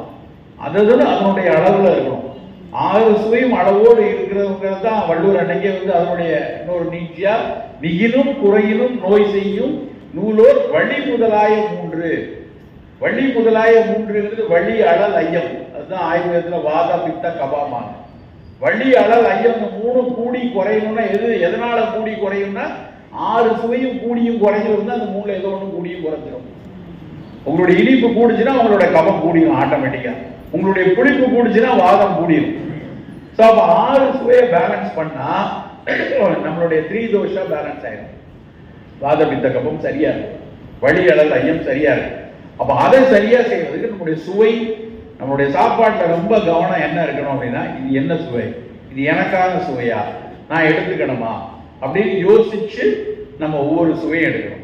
அதுல குறிப்பா நான் சொல்றேனே, அந்த 25 இருந்து 45 வயசு வரைக்கும் இந்த சர்க்கரை, ரத்த கொதிப்பு, புற்றுநோய் எல்லாம் கூடுதுன்னு, அது கூடக்கூடாது, வரக்கூடாது. எனக்கு நான் 40ஐ நெருக்குகிறேன், எனக்கு சர்க்கரையை கட்டுப்படுத்தணும், இதய நோய் வரக்கூடாதுன்னு நம்ம நினைச்சோம்னா 2 சுவையை ரொம்ப எச்சரிக்கையா நீக்கணும், இல்லைன்னா குறைக்கணும். அது ஒண்ணு இனிப்பு, இன்னொன்னு உப்பு. இனிப்பு ஓரளவுக்கு மக்கள் மத்தியில புரிதல் வந்துருச்சு. இப்ப நிறைய பேர் சார் ஸ்வீட் வேணாம் சார், காஃபில சுகர் போடாதீங்க, எனக்கு இனிப்பு வேணாம் புரியுது. ஆனா உப்பு மேல இன்னும் கடுமையான காதல் இருக்கு. உப்பை கொஞ்சம் குறைச்சு சோத்துல வச்சுட்டோம், குழம்பு பண்ணிட்டா வீட்டு டாப்டான் குடிக்கும். அது என்ன உப்பையா காணும், யார் எனக்கு என்ன பிபியா இருக்கு அப்படின்னு சொல்லியே பிபி ஏற்றிடுவாங்க. ஆனா உப்பு பெரும் பற்று நம்ம கிட்ட இருக்கு. நம்ம வேற யாருன்னே சொல்லிட்டாங்க, உப்பு இல்லா மண்டம் குப்பை இல்லை அப்படின்னு. அதனோட மீனிங்கே வேற. உப்பு போடலைன்னா அந்த பொருள் கெட்டு போயிடும், ஊறுகாய் பண்ண முடியாது, குப்பையில தான் போடணும். அதுக்காக நீ வாய்ப்புல போடணும்னு யாரும் சொல்றாங்க. உப்பு கொள்ளையா உப்பு கொள்ளையா. உலகத்திலே நல்லா தெரிந்து கொள்ளுங்கள் நண்பர்களே, உலகத்திலேயே உப்பு அதிகம் சாப்பிடக்கூடிய ஒரே கூட்டம் தமிழ்நாட்டு கூட்டம் தான். வேர்ல்டு டேட்டா, நான் சும்மா தான் சொல்றேன். WHO ரெக்கமெண்ட் பண்றது பர் டே 4 கிராம்ஸ் தான் சாப்பிட சொல்லிருக்கான். பர் டே வெறும் 4 கிராம். நீங்க நல்லா கவனிச்சு பாத்தீங்கன்னா, 1 கிலோ உப்பு பாக்கெட் வாங்குற பல வீடுகள்ல 4 பேர் இருக்கிற வீட்டுல 1 மாசம் கூட அந்த உப்பு பாக்கெட் இருக்காது, காலியாயிடும். அடுத்த மாசம் 1 கிலோ பாக்கெட் வாங்கிருக்கேன் அப்படின்னு சொல்லுவாங்க. என்னடா ஆச்சு, 4 பேரும் ஆளுக்கு 250 கிராம் சாப்பிட்டுருக்கீங்க, ஒரு நாளைக்கு கணக்கு பண்ணி பார்த்தா 8 கிராம் சாப்பிட்டுருக்கீங்களே. ரொம்ப சின்ன ஆவரேஜ் கணக்கு. இப்ப 4 கிராம் சாப்பிட சொன்னக்கூடிய இடத்துல 8 கிராம் நாம் சாப்பிட்டுட்டு இருக்கோம். ஊறுகாய் இல்லாம மோர்ச்சோறு தொடவே மாட்டேங்கிறாங்க பல பேர். அது எப்படிங்க, ஊறுகாய் இல்லாம எப்படி மோர்ச்சோறு சாப்பிடுறது? அப்படியே பழகிட்டான் மைண்டுக்குள்ள. ஆனால் உப்பு வேண்டாம், உப்பு குறைத்து தான். எல்லா காய்கறி, கீரை எல்லாத்துலயும் உப்பு இருக்கு நேச்சுரலாவே. வெள்ளரிக்காய் எடுத்த உப்பு இருக்கு, எலுமிச்சம்பழத்துல உப்பு இருக்கு, ஆரஞ்சு பழத்துல உப்பு இருக்கு, எல்லா காய்கறியும் உப்பு இருக்கு. காணா குறைக்கி குவாலிட்டி சோப்பு பேஸ்ட்ல கூட உப்பு வச்சிருக்காங்க. உப்பு இல்லாத இடமே இல்லை. அதை தவிர நம்ம வேற தனியா வேற உப்பு போடணுமா? நாம் குறைக்க. நம்ம வீட்டுல, உங்க வீட்டுல பேரன் பேத்திகள் பெரியவங்க இருக்கீங்க, குட்டி குட்டி பிள்ளைங்க, ஆரம்பத்துல இருந்தே பிடிக்க வேண்டிய விஷயம் சர்க்கரையும் உப்பு தான். சர்க்கரை வேணாம், உப்பை ரொம்ப குறைத்துக் கொள்ளணும். 6 சுவையில 2 இருக்கா, இனிப்பு உப்பை குறைத்துக் கொள்ளணும். கூட்ட வேண்டியது என்னது, கசப்பும் துவர்ப்பும். ஆனா நல்லா யோசிச்சு பாருங்க, இன்னைக்கு வெள்ளிக்கிழமை போன வெள்ளியிலிருந்து இந்த வெள்ளி வரைக்கும் நம்ம கிட்ட ஒரு 50 பேர் இருக்கோம் அப்படின்னா எத்தனை பேர் தினம் கசப்பு சாப்பிட்டுருக்கோம்? தினம் சும்மா இருக்காது. போன வாரம் வியாழக்கிழமை அதிகமா பாவக்காய் சாப்பிட்ட மாதிரி ஞாபகம் இருக்கு அப்படின்னு யோசனை வேணா வரும். அதை வேற நம்ம வீட்டில் இருக்கவங்க எல்லாம் என்ன பண்ணுறாங்கன்னா பாவக்காயவே வந்து கிட்டத்தட்ட பாதாம் ஜீர அளவுக்கு இனிப்பாக்கிறாங்க.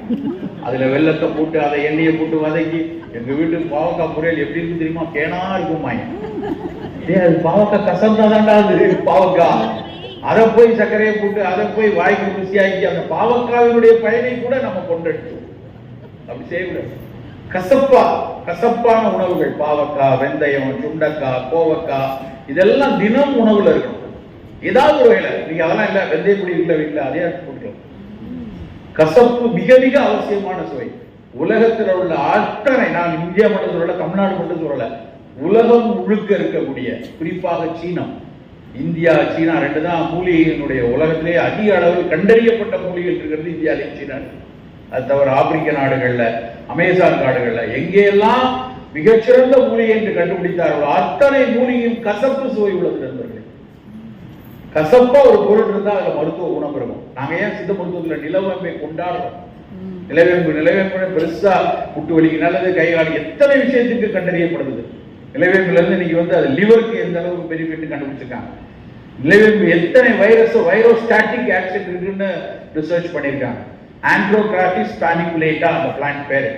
அதுல பானிகுலேட் A, B அப்படின்னு 2 ஆல்கலைட் இருக்கு. 2 பொட்டன்ஷியல் ஆன்டிவைரல் ட்ரக்ஸ். அதுல இருந்து நிறைய வைரஸுக்கான எதிர்மருந்துகளை தயாரிக்க ஆரம்பிச்சிட்டாங்க. அது ஈரலுக்கு நல்லது, சர்க்கரையை கட்டுப்படுத்துது. ஆனா ஆக கசப்பு. ஒரு குழந்தை எனக்கு நல்லா ஞாபகம் இருக்கு. நிலவேம்பு கஷாயத்தை காய்ச்சலுக்கு கொடுத்துட்டு அந்த குழந்தை என்கிட்ட சொல்லுது, என் கீழ் பூமு நிலவேம்பு உலகத்தோட கடைசி கசப்பு அது. அப்படி அதுக்கு எத்தனை கசப்பு தெரிஞ்சு உலகத்தோட கடைசி கசப்பை எனக்கு கொடுத்துட்டீங்களே அப்படின்பா. அந்த அளவுக்கு மிக கசப்பான விஷயம் தான். ஆனா அவ்வளவு சிறப்பான ஒரு மருத்துவ மூலிகை. அதுக்காக நிலவேம்பு கஷாயத்தை வச்சு நீங்க குழம்பு சாப்பிட வேண்டாம். பட் கசப்பான மற்ற பாவக்காய், பாவக்காய் எடுத்தீங்கன்னா மொமாரிடின், ஷரண்டின், 2 ஆல்கலைட். மொமாரிடியா ஷரண்டா அதான் பொட்டானிக்கல் அதனோட பேர். ஃபெனுக்ரிக் எடுத்தீங்கன்னா அந்த வெந்தயத்துல எத்தனை ஆல்கலைட்ஸ், எத்தனை விஷயங்கள் கண்டுபிடிக்கிறாங்க. சாலிபிள் ஃபைபர், இன்சாலிபிள் ஃபைபர் 2 அடங்கிய ஒரே பொருள் வெந்தயம் தான். அது ஹார்மோனலா வேலை செய்யும், கார்டியாக்கு நல்லது, டயபெட்டிக், ஆன்டி டயபெட்டிக் ஆக்ஷன், அவ்வளவு ரிசர்ச் நடக்கும். அவ்வளவு நல்ல பொருள் கசப்பான பொருள் தான். ஸோ கசப்பு கண்டிப்பா நம்ம உணவுல இருக்கணும். துவர்ப்பு, பல பேருக்கு துவர்ப்பே தெரியாது. நான் ஒரு பெரிய பெண்கள் கல்லூரியில பேச போயிருந்தேன். நிறைய 1000 பெண் குழந்தைங்க. அவ்வளவு துவர்ப்புல ஒரு ஏதாவது 2 பொருள் சொல்லுங்க அப்படின்னு நான் கேட்டேன். சார் முதல்ல துவர்ப்புனா என்னன்னு சொல்லுங்க. துவர்ப்பு அப்படிங்கிற ஒரு துவர்த்தல் அப்படின்னா தமிழ்ல உலர்தல் அப்படின்னு அர்த்தம். தமிழறிஞர்களுக்கு தெரியும். துவர்த்தல்னா ஒரு ட்ரை பண்ணும். துவர்த்தல் அப்படின்னா துவர்ப்புங்கிற சுவையே அப்படி ஒரு டேஸ்ட்ங்கிற ஆங்கிலத்துல கிட்டத்தட்ட பொருந்தி வரக்கூடிய சொல் அஸ்ட்ரிஜென்ட். அஸ்ட்ரிஜென்ட் துவர்த்தல்மாங்க. ஆனா கிட்டத்தட்ட தான் அது பொருத்தம். 100% நான் சொல்ல மாட்டேன். ஆனா துவர்ப்புள்ள ஒரு மிகச்சிறந்த பொருள் வாழைப்பூவும் வாழைத்தண்டும். அந்த வாழைப்பூ வந்து பெண்கள் வந்து மாதவிடாய் சமயத்துல அதிக ரத்தப்போக்கு போச்சுன்னா வாழைப்பூ பொரியல் பண்ணி கொடுமா, வாழைப்பூ இடிச்சு சாறு கொடு. காரணம் என்ன? துவர்ப்பு. அது வந்து ஸ்கிப்டிக் ஆக்ஷன் உள்ளது. ப்ளீடிங் அதிகம் போகாம தடுக்கக்கூடியது துவர்ப்பு. அந்த துவர்க்கக்கூடிய தன்மை உள்ள பொருளையும் நிறைய மருத்துவ குணம் இருக்கு. அப்ப என்ன பொருள்? மத்தியான சாப்பாடுல இனிப்பையும் உப்பையும் குறைச்சிடணும், கசப்பையும் துவர்ப்பையும் கூட்டணும். ஏதாவது ஒரு வகை என்ன சாப்பிட்டாலும் இதுல கசக்குமா துவர்க்குமா அது கண்டிப்பா இருக்கும். சார் 4 வந்துருச்சு, மீதி 2 எங்க? மீதி 2 தான் புளிப்பும் காரமும். புளிப்பும் காரமும் மிதமா இருக்கும். புளிப்புல நிறைய புளிப்பு இருக்கு. நம்ம எலுமிச்சம்பழம் எடுத்தா சிட்ரிக் ஆசிட், புளி கரைச்சோம்னா அது டாட்டாரிக் ஆசிட். அதே வந்து கொடம்புளி எடுத்தா அது ஹைட்ராக்சி சிட்ரிக் ஆசிட். அல்லது வந்து தக்காளி எடுத்தீங்கன்னா ஆக்சாலிக் ஆசிட். இப்படி ஒவ்வொன்றும் ஒரு ஒரு அமிலத்தன்மை உள்ளது. மிதமாக எடுத்துக்கூடாது. காரம், பல காலமாக காரம் என்று நாம் சாப்பிட்ட ஒரே பொருள் மிளகு தான், பெப்பர். காரமா இருந்து மிளகு போல காரமாக இருந்ததுனால சிலியிலிருந்து பச்சை கலர்ல ஒரு காய் வந்தது. போர்ச்சுகீசியர்கள் கொண்டு வராங்க. மிளகு மாதிரியே இருக்குடா காரம், மிளகு போல இருக்கிறது அப்படின்னாலதான் மிளகாய் அப்படின்னு அதுக்கு பேரே வந்துச்சு. மிளகு பிளஸ் ஆய், மிளகு போல அப்படின்னு அர்த்தம். அதுக்காக தான் அதுக்கு மிளகாய். அது வரைக்கும் நம்ம மிளகாயே தெரியாது. ஆனா நம்ம வந்து காலகாலமா சாப்பிட்டது மிளகு. ஆனா இன்னைக்கு என்ன பண்றாங்கன்னா பொங்கல்ல மிளகு போட்டு அதை பொறுக்கி வெளியே வைக்கலாம். அது கருப்பா எதுக்கு இருக்கு தூக்குறவை, அந்த காரம் தான் பொங்கல்ல சேர்ந்துருச்ச. But you should add pepper. அப்படியே அந்த மிளகோட சேர்த்து சாப்பிட பழகணும். பல பேர் வீட்டில் அதெல்லாம் பவுடர் பண்ணி, நீ பெரிச்சிரியா நீ பொங்கல்லையே நான் கலந்துறேன்ல, அப்படிதான் வீட்டில் இருக்க பாட்டிலாம் சேர்ந்து போட்டு கொடுத்துருக்காங்க. தனியாக வந்து தூக்கி வச்சிருக்குல்ல, வேண்டாம் மிளகு. பட் மிளகுங்கிறது காரம் மட்டும் கொடுக்கறது இல்லை. மிளகுங்கிறது எதிர்பார்த்தலை கொடுக்கக்கூடியது. பைப்பரிடி பைப்பரின் அப்படின்னு 2 ஆளுங்களா பைப்பர் நைகிரம் அந்த பிளான்டோட பேர். அது வெத்தலையிலையும் இருக்கு, பைப்பர் சேதரக்கூடிய நிறைய திப்பிலியில இருக்கு. அந்த பைப்பரின் பைப்பரின் ரெண்டும் ஆஸ்துமாக்கு, இறைப்பெருமலுக்கு, ஒவ்வாமைக்கு, அச்சுக்கேரியாவாங்க தடிப்பா வரக்கூடிய அச்சுக்கேரியாவுக்கு பல வகையில நல்லது செய்யக்கூடியது. ஆனா அந்த மிளகை வந்து நம்ம மறந்துட்டோம், நிறைய எடுக்கிறது இல்லை. விலையும் கூடி போச்சு, அது இன்னொரு பக்கம். மிளகா வந்து 40 ரூபாய்க்கு கிடைக்கும் சார், மிளகு கிடைக்குமா 1000 ரூபாய்ல விற்கிறான் அப்படின்னு கேட்கலாம். ஆனா எதோ கொஞ்சம் கொஞ்சம் 2 மிளகு போட்டா போதுமே, 2 மிளகு 3 மிளகு தினம் சேர்க்கறதுல ரொம்ப பெருசா. மாசத்துக்கு 100 கிராம் வாங்கினா கூட போதும். அது நமக்குள்ள பயனுக்கு வரத்தான் செய்யும். அந்த மிளகை காரத்துக்கு பயன்படுத்திக் கொள்ளணும். மிளகாயை கொஞ்சம் குறைத்து தான் பயன்படுத்தும், குறைவாக பயன்படுத்திக் கொள்ளலாம். மிளகாய் வற்றலை முடிந்த வரைக்கும் குறைத்துக் கொள்ளலாம். பல பேர் பீச்சில் வந்து கொய்யாப்பழத்துல மிளகாயத்துல போட்டு சாப்பிடலாம். எனக்கு பார்த்தாலே கோவம் பத்திட்டு வரும். ஏன்டா யாரா இதெல்லாம் உங்களுக்கு பழகி கொடுத்தாங்க? வெள்ளரிக்காய் மேல கொண்டு போய் மிளகாவத்துல போட்டு ரோட்ல அப்படியே வண்டியில போகும்போது வெள்ளரிக்காய் ரோட்ல விற்கிறாங்கன்னா நமக்கு ஆசையா இருக்கும் அதை வாங்கி சாப்பிடணும். 18 எப்பா நீ அந்த மிளகாவத்துல போடாம எனக்கு அப்படியே கொடு. மாங்காயில மேல போட்டு எதுல வேணாலும் மிளகாவத்துல. நம்ம ஊர்ல 2 பழக்கம் இருக்கு. எந்த உணவுலனாலும் மிளகாவத்துல போடுறது, இல்லைன்னா எந்த உணவுனாலும் பஜ்ஜி போடுது. விட்டா உடனே கத்திரிக்காய் பஜ்ஜி, ஆனியன் பஜ்ஜி, உருளைக்கிழங்கு பஜ்ஜி, கை விரல கூட அறுத்து பஜ்ஜி போட்டு சாப்பிடுவாங்க. சொல்லுங்கய்யா. சொல்றேன் பழங்களை பத்தி நான் சொல்லும்போது சொல்றேன். நிறைய இந்த மாதிரி மிளகாய் எல்லாம் ரொம்ப குறைவாக பயன்படுத்தணும், மிக குறைவா பயன்படுத்தலாம். ஆனா அது போய் இந்த காய்கறிகள் எல்லாம் மேல தூவி, அதை விட இப்போ வந்து புதுசா ஒரு உணவு வந்திருக்கேன். அதை வந்து நாங்க பலதாரம் அடி அடிச்சு கொஞ்சம் குறைஞ்சிருக்கு. ராத்திரி 9 மணிக்கு ஆனா டமால்னு ஒரு சிவப்பு கலர் பைக்ல டர்ன்னு வீட்டுக்கு வீடு வந்து நிக்கிறாங்க. போன்லயே ஆர்டர் போட்டு பீஸா, பெரிய டப்பாவா பீஸா வருது. அதை பார்த்தாலே எனக்கு கோபம் வரும். பீஸா இத்தாலிக்காரங்க வீட்டுல சாப்பிட்றதுதான் அவங்க ஊர்ல சாப்பிட்டுக்கிட்டோம்.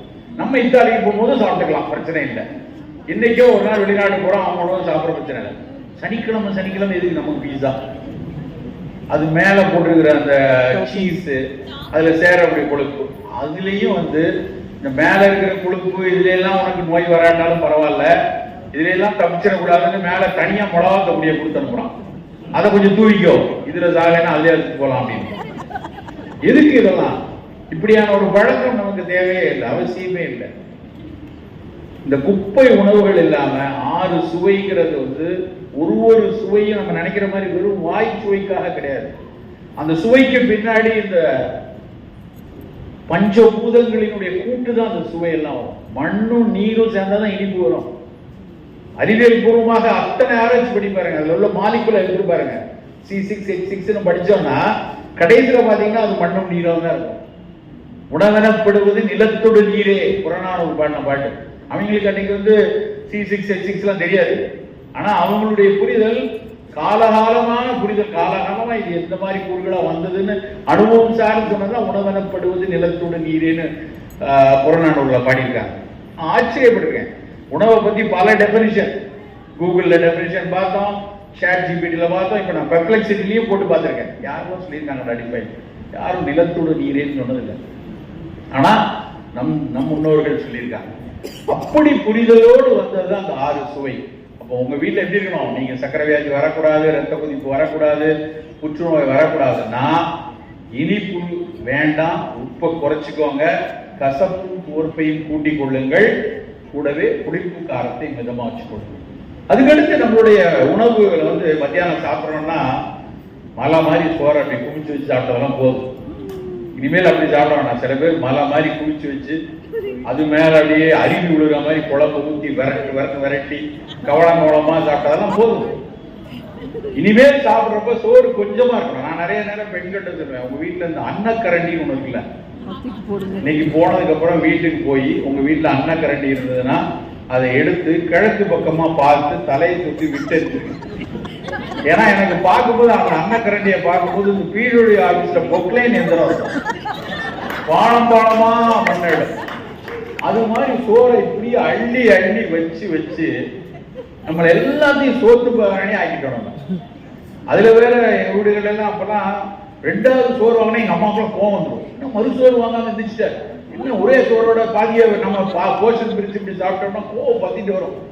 அடுத்து சோறு வாங்குறேன் நான், அம்மா வேணாம்மா சோறு போதும், இவ்வளவுதான் சாப்பிட சொல்றாங்க அப்படின்னு. சோறு மிகச்சிறந்த விஷயம், சந்தேகமே கிடையாது, நிறைய பயன் இருக்கு, அதுக்கு வலிக்கலைன்னா. ஆனால் இன்றைக்கு நாம செய்யக்கூடிய வேலைக்கு இன்னைக்கு நான் வந்து அப்படியே மேலே பிறந்த தரன்னு காரில் வந்து இறங்கி ஒரு 40 ஸ்டெப்ல இங்கே வந்து ஏறியாச்சு. இது உழைப்பா?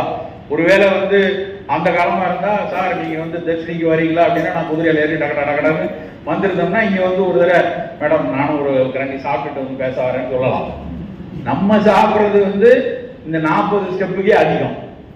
அப்போ நம்மளுடைய உடல் உழைப்பு மிக குறைந்து இருக்கும் போது சோறு குறைவாக தான் எடுக்கணும். காய்கறி நிறைய இருக்கணும். உங்க தட்டுல 20% தான் ரைஸ் இருக்கணும். அது வந்து எப்படி இருக்கணும்? வெள்ளை அரிசியா இருக்கணும் அவசியம் இல்லை, வெள்ளை விளையேன்னு இருக்கணும்னு நினைச்சு பல நேரத்துல அரிசியோட நல்ல குணத்தை எல்லாம் இழந்து வெறும் குளுக்கோஸ் குப்பியா ஆக்கிட்டோம் அரிசியை. அரிசி வந்து சிகப்பா இருக்கலாம், கருப்பா இருக்கலாம், பிரவுனா இருக்கலாம், இல்ல சிறுதானிய அரிசியா, குதிரைவாரி அரிசி, கம்பஞ்சோறு, வரகரிசி அப்படி மாத்தி மாத்தி இருக்கணும். மீறி 75% நிறைய காய்கறி, கீரை, புலால் சாப்பிட்றவங்க புலால் உணவுகள் அப்படி நிரம்பிதான் உங்கள் தட்டு இருக்கணும். அதுதான் லோ கிளைசிமிக் ஃபுட்டா இருக்கும். ஒரு லோ கிளைசிமிக்கா இருக்கும் போது சர்க்கரையை ஏற்றாது, புற்றுநோய்க்கு வந்து கெடுதல் தராது. இப்போ முன்னாடிலாம் லோ கிளைசிமிக் ஃபுட்டுனா டயபெட்டிக்கு மட்டும்தான் பேசிட்டு இருந்தாங்க. இன்னைக்கு லோ கிளைசிமிக் ஃபுட்டு தான் பெண்களுக்கு மிகச்சிறந்தது, பிசிஓடி வராம இருக்கும். லோ கிளைசிமிக் தான் கார்டியாக் அட்டாக் வராம தடுக்கிறதுக்கு உள்ளது. லோ கிளைசிமிக் தான் சர்க்கரையை வேகமாக அந்த ஸ்பைக் ஏறாமல் பாதுகாத்துக் கொள்ளும். லோ கிளைசிமிக் ஃபுட்டு தான் புற்றுநோய்களிலிருந்தும் பாதுகாக்கக்கூடியது. அப்ப நம்ம சாப்பாடுங்கிறது கிளைசிமிக் இண்டெக்ஸ் குறைவாகத்தான் இருக்கணும். அது என்ன சார் கிளைசிமிக் இண்டெக்ஸ்? லோ கிளைசிமிக்னா என்னது? சர்க்கரையை தண்ணியில கரைச்சி குடிச்சீங்கன்னா நீங்க போட்ட 10 கிராம் சர்க்கரையும் 10 நிமிஷத்துல ரத்தத்துல போயிடும். உருளைக்கிழங்க வேக வச்சு மசிச்சு அப்படியே கரைச்சி சாப்பிட்டீங்கன்னா உருளைக்கிழங்குல இருக்க 95% காப்ஸும் அடுத்த 1/2 hour 40 minutes பிளட்ல சேர்ந்துடும். வெள்ளை விளையேன்னு இருக்கக்கூடிய அரிசியில 80% கார்போஹைட்ரேட். நீங்க 100 கிராம் சாப்பிட்டீங்கன்னா 80 கிராம் கார்போஹைட்ரேட் ரத்தத்துல கப்புனே அறியும். ஆனா லோ கிளைசிமிக்கா ஒரு கீரை, அதுவும் கார்போஹைட்ரேட் தான், அதுவும் செல்லுலோஸ் குளுக்கோஸ் உடைய ஒரு பிரிவு தான். சிறுதானியத்தில் இருக்கக்கூடியதும் குளுக்கோஸ் தான், ஆனா அது ரெசிஸ்டன்ட் ஸ்டார்ச். அது வேகமா உடஞ்சி டக டக டக்குன்னு ரத்தத்துல ஏறாது. மெல்ல மெல்ல மெல்ல மெல்ல மெல்ல மெல்ல ரத்தத்துல ஏறும். மெல்ல மெல்ல மெல்ல மெல்ல ரத்தத்துல ஏறதுக்குள்ள உணவு வந்து சிறுகுடலை தாண்டி பெருங்குடல் வரைக்கும் வந்துடும். அப்போ குளுக்கோஸ் அப்சார்ப்ஷன் கொஞ்சம் குறையும். அப்ப எது குளுக்கோஸை வேகமா ரத்தத்துல ஏற்றலையோ அதுக்கு பேர் தான் லோ கிளைசிமிக். அப்படியான உணவு தான் நமக்கு வேணும். அப்படியான உணவு இது கீரைச்சோறு, அப்படியான உணவுல சிறுதானியங்கள் எல்லாம் அப்படிதான். பட்டை தீட்டாத, பாலிஷ் போடாத, நிரம்பிச்சத்துள்ள அரிசிகள் எல்லாமே லோ கிளைசிமிக்கா இருக்கும். அப்படியான உணவுகள் நம்முடைய உணவுகள் இருக்கும். அதுக்கு அடுத்த முக்கியமான விஷயம் வந்து பழங்கள். அப்படி கேட்டாங்க, பழங்கள்ல வந்து நாவல் பழம் பற்றி சொல்லுங்க சார். நாவல் இல்லை, நம்ம ஊருடைய பேரே வந்து அந்த காலத்து பேர் என்னன்னா, இந்த நாட்டினுடைய பேரே நாவல் தீவு. பாரதம்ங்கிற பேர் வர்றதுக்கு முன்னாடி, இந்தியாங்கிற பேர் வர்றதுக்கு முன்னாடி நம்மளுடைய ஜாகிரபிக்கலி நம்மளுடைய லேண்டுக்கு பேரே வந்து ஜாமுன் ஐலேண்ட். அப்படிதான் நம்ம கூட சொல்லியிருக்காங்க. அவ்வளவு நாவல் மரம் இங்க இருந்திருக்கு. அந்த நாவல் பழத்தை பத்தி வேள்பாரி அப்படின்னு ஒரு புத்தகம் வந்து சு வெங்கடேசன் எழுதியிருந்தார். அதுல கபிலர் வந்து நாவல் பத்தி அவர் பேசிக் கொண்டு வருவதாக, கபிலரும் பாரியும் பேசிக்கொண்டே போவதாக அவர் நிறைய இடத்துல எழுதுவார். எத்தனை வகையான நாவல் இருந்தது. நாவல்ங்கிறது பழையன அவரும் பேசிக்கொண்டிருக்கிற அந்த அதெல்லாம் அவ்வளவு ஒரு நாவலை அவ்வளவு கொண்டாடிய சமூகம் நம்ம. அந்த நாவல் பழத்துல இன்றைய அறிவியல் கண்டுபிடிச்சிருக்கிறது என்ன அப்படின்னா, நான் சொன்னேனே அந்த துவர்ப்பு சுவை அதிகம் உள்ள பழம் நாவல் பழம். நாவல் பழத்தை போட்டாலே லேஸ் துவர்ப்பு இருக்கும். அப்புறம் நாவல் பழத்தை போட்டு நம்ம எல்லாம் சின்ன பிள்ளைல ஓனா கட்டிட்டு நான் ஏனா கட்டிட்டு, யாருக்கு கருநீளமா இருக்கு, உன் கலர் கருநீளமா வந்துருக்கு, ஏன் நாக்கு என்னோட கருநீளமா இருக்குன்னு அந்த கருநீல நிறத்துக்கு சண்டை போட்டுருக்கோம் நாங்கெல்லாம் சின்ன பிள்ளைல. அந்த கருநீல நிறம் என்னது? Phenolic compound. ஆன்டி ஆக்சிடென்ட், பல நோய்களை போக்கக்கூடிய ஒரு தன்மை அந்த கருநீலத்தில் இருக்கு. நம்மளால என்ன பண்ணிட்டாங்கன்னா நாவல் பழத்தை விட்டுட்டு போய் நட்ஸ் அண்ட் ஸ்பைசஸ்ல சார் ப்ளூபெரி இருக்கா, ப்ளூபெரி 50 கிராம் 150 ரூபாய்க்கு போய் வாங்குறாங்க. ஆனா நாவல் பழத்தை வந்து இங்க தேடுவார் கிடையாது. நம்ம ஊர்ல அவ்வளவு நல்ல பழங்கள், மாதுளையில் இருக்கக்கூடிய சிவந்த அந்த சிவப்பு நிறம் இல்லையா, அந்த மாதுளையுடைய கருஞ்சிவப்பு நிறம் வந்து லைகோபீன் அப்படிங்கிற ஒரு சத்து, அது சிகப்பு அரிசியில இருக்கு, சிகப்பு நிறமுள்ள எல்லா சிகப்பு கொய்யா பழத்துல இருக்கிறது, சிகப்பு பப்பாளியில இருக்கு அந்த லைகோபீன். எந்த பொருள்ல கருநீலமும் கருமை நிறமும் கருஞ்சிவப்பும் எதுல அந்த நிறம்லாம் இருக்கோ அதெல்லாம் உடல் நலத்துக்கு நல்லது. அதனாலதான் நாங்க வந்து நாவலை கொண்டாடுகிறோம். அந்த நாவல் பழம் நல்லது. நண்பர்களே, பழங்கள் மிக மிக பெரிய அளவில் நம்ம எடுத்துக்கொண்டே இருக்கணும். நம்மளுடைய உணவுகள்ல ஒரு பெரிய போர்ஷன் ஆஃப் நம்ம உணவு வந்து பழங்களா இருக்கும். வாழைப்பழம் அது மிகச்சிறப்பான பழங்கள்ல ஒண்ணு. ஆனா நம்ம ஆளுங்க வாழைப்பழத்தை என்னைக்கு கவுண்டமணியும் சேர்ந்துல வாழைப்பழத்தை கிண்டடிச்சானோ அண்டையில இருந்து வாழைப்பழத்துக்கு மேல மரியாதையே கிடையாது. பல பேர் வாழைப்பழத்தை இன்னைக்கு வந்து வெறும் பிள்ளையாருக்கு 10 ஸ்டாண்டா மட்டும் தான் வச்சிருக்காங்க. வேற எதுவும் வாழைப்பழம் சாப்பிடுறதே இல்லை. யாராவது ஒருத்தங்க வீட்டுக்கு போறோம், இப்ப நீங்க எல்லாம் உங்க உறவினர் வீட்டுக்கு போறீங்க, எத்தனை பேர் வாழைப்பழம் வாங்கிட்டு போறீங்க? ரொம்ப கம்மி. பாருங்க, 2 பேர் தான். பல பேர் என்ன பண்றாங்க தெரியுமா, வாஷிங்டன் ஆப்பிள், மாதுளம்பழம் ஒரு 5 பழம் கொடுப்பாங்க, ஆப்பிள் ஒரு 10 பழம் கொடுப்பாங்க. யாரும் செவ்வாழை நேந்திரன் அப்படி வாங்கிட்டு போறவங்க ரொம்ப கம்மி. கரெக்ட். சக்கரை வியாதிக்காரங்க சுகர் கூட இருக்க ரத்தத்துல அப்படின்னா கண்டிப்பா வாழைப்பழம் சாப்பிடக்கூடாது. ஆனால் சின்ன குழந்தைங்க, வீட்டுல இருக்க சின்ன குழந்தைங்க, சர்க்கரை வியாதி இல்லாதவங்க வாழைப்பழம் கண்டிப்பா உணவுல சேர்த்துக் கொள்ளணும். அவ்வளவு சிறப்பு. சர்க்கரை வியாதிக்காரங்க சர்க்கரை கட்டுப்பாட்டில் இல்லை என்றால் வாழைப்பழம் நான் சொன்னேன் லோ கிளைஸ், அது ஹை கிளைசிமிக், வேகமா ஆற்றலை வரும். நீங்க மேட்ச் எல்லாம் பாத்தீங்கன்னா, இந்த டென்னிஸ் மேட்ச் விளையாடும் போது பாத்தீங்கன்னா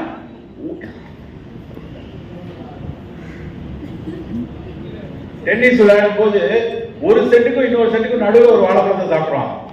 ஏன்னா அது அடுத்த செட் விளையாடுறதுக்கு அவங்களுக்கு எனர்ஜி வேணும், வாழைப்பழம் தான் சாப்பிடுவாங்க.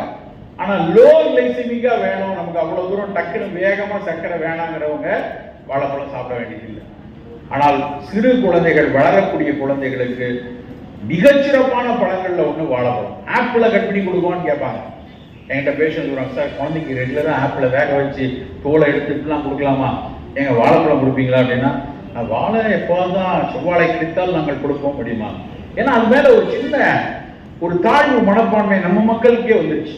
ஆனா உண்மையிலேயே குழந்தைகளுக்கு வீனிங் பீரியட்ல தாய்ப்பால் கொடுத்து திட உணவுக்கு மாறும்போது கொடுக்க வேண்டிய பழங்கள்ல முதல் பழம் வாழைப்பழம் தான். அவ்வளவு சத்து உள்ளது. ஏதாவது என்ன கிடைக்கும், மட்டிப்பழம், நேந்திரன் வாழை, செவ்வாழை, அது மாதிரி ஏதாவது ஒரு வாழையை கொடுக்கணும். ஒவ்வொரு வாழைக்கும் தனித்துவமான மருத்துவ குணமும் உண்டு. செவ்வாழை வந்து நின்றுகிட்டே வேலை செய்ய குதிகாலில் வலி வரும், கால்கேனியஸ் ஸ்பர் அப்படின்னு ஆங்கில மருத்துவம் சொல்லும். பிளான்டார் பாசைட்டிஸ், குதிகால் மேல இருக்கிற உரை வந்து இன்ஃப்ளேம் ஆயிடும். அவர்களுக்கு செவ்வாழை நல்லது. மூலம் இருக்கு, மலச்சிக்கல் இருக்குது. திருநெல்வேலி பக்கத்துல நாட்டு வாழைன்னு சொல்லுவோம். அந்த தொலியை உரிச்சா தொலி உறிஞ்சிருச்சான்னு தெரியாது, நாரும் தொலியுமா இருக்கும். அது நாட்டு வாழைப்பழம். திருச்சி பக்கத்துல மோரிஸ் வாழைப்பழம் பச்சை கலர்ல இருக்கும், குளிர்ச்சியை கொடுக்கக்கூடியது. ஈரோடுல தேன்கனி வாழைன்னு இருக்கு. வலைப்பழம், சிறுமலைப்பழம் திண்டுக்கல்ல இருக்கக்கூடியது. தருமபுரியில இருக்கக்கூடிய ஏலைக்கு ஒரு ஒரு பழத்துக்கும் ஒரு ஒரு வாழைப்பழத்துக்கும் ஒரு குணம் உண்டு. அவ்வளவு சிறப்பு நம்ம ஊர்ல. எங்கேயாவது வாஷிங்டன் ஆப்பிள் மூலத்தை போகும், அமெரிக்கன் ஆப்பிளுக்கு வந்து இப்படி படிச்சிருக்கோமா?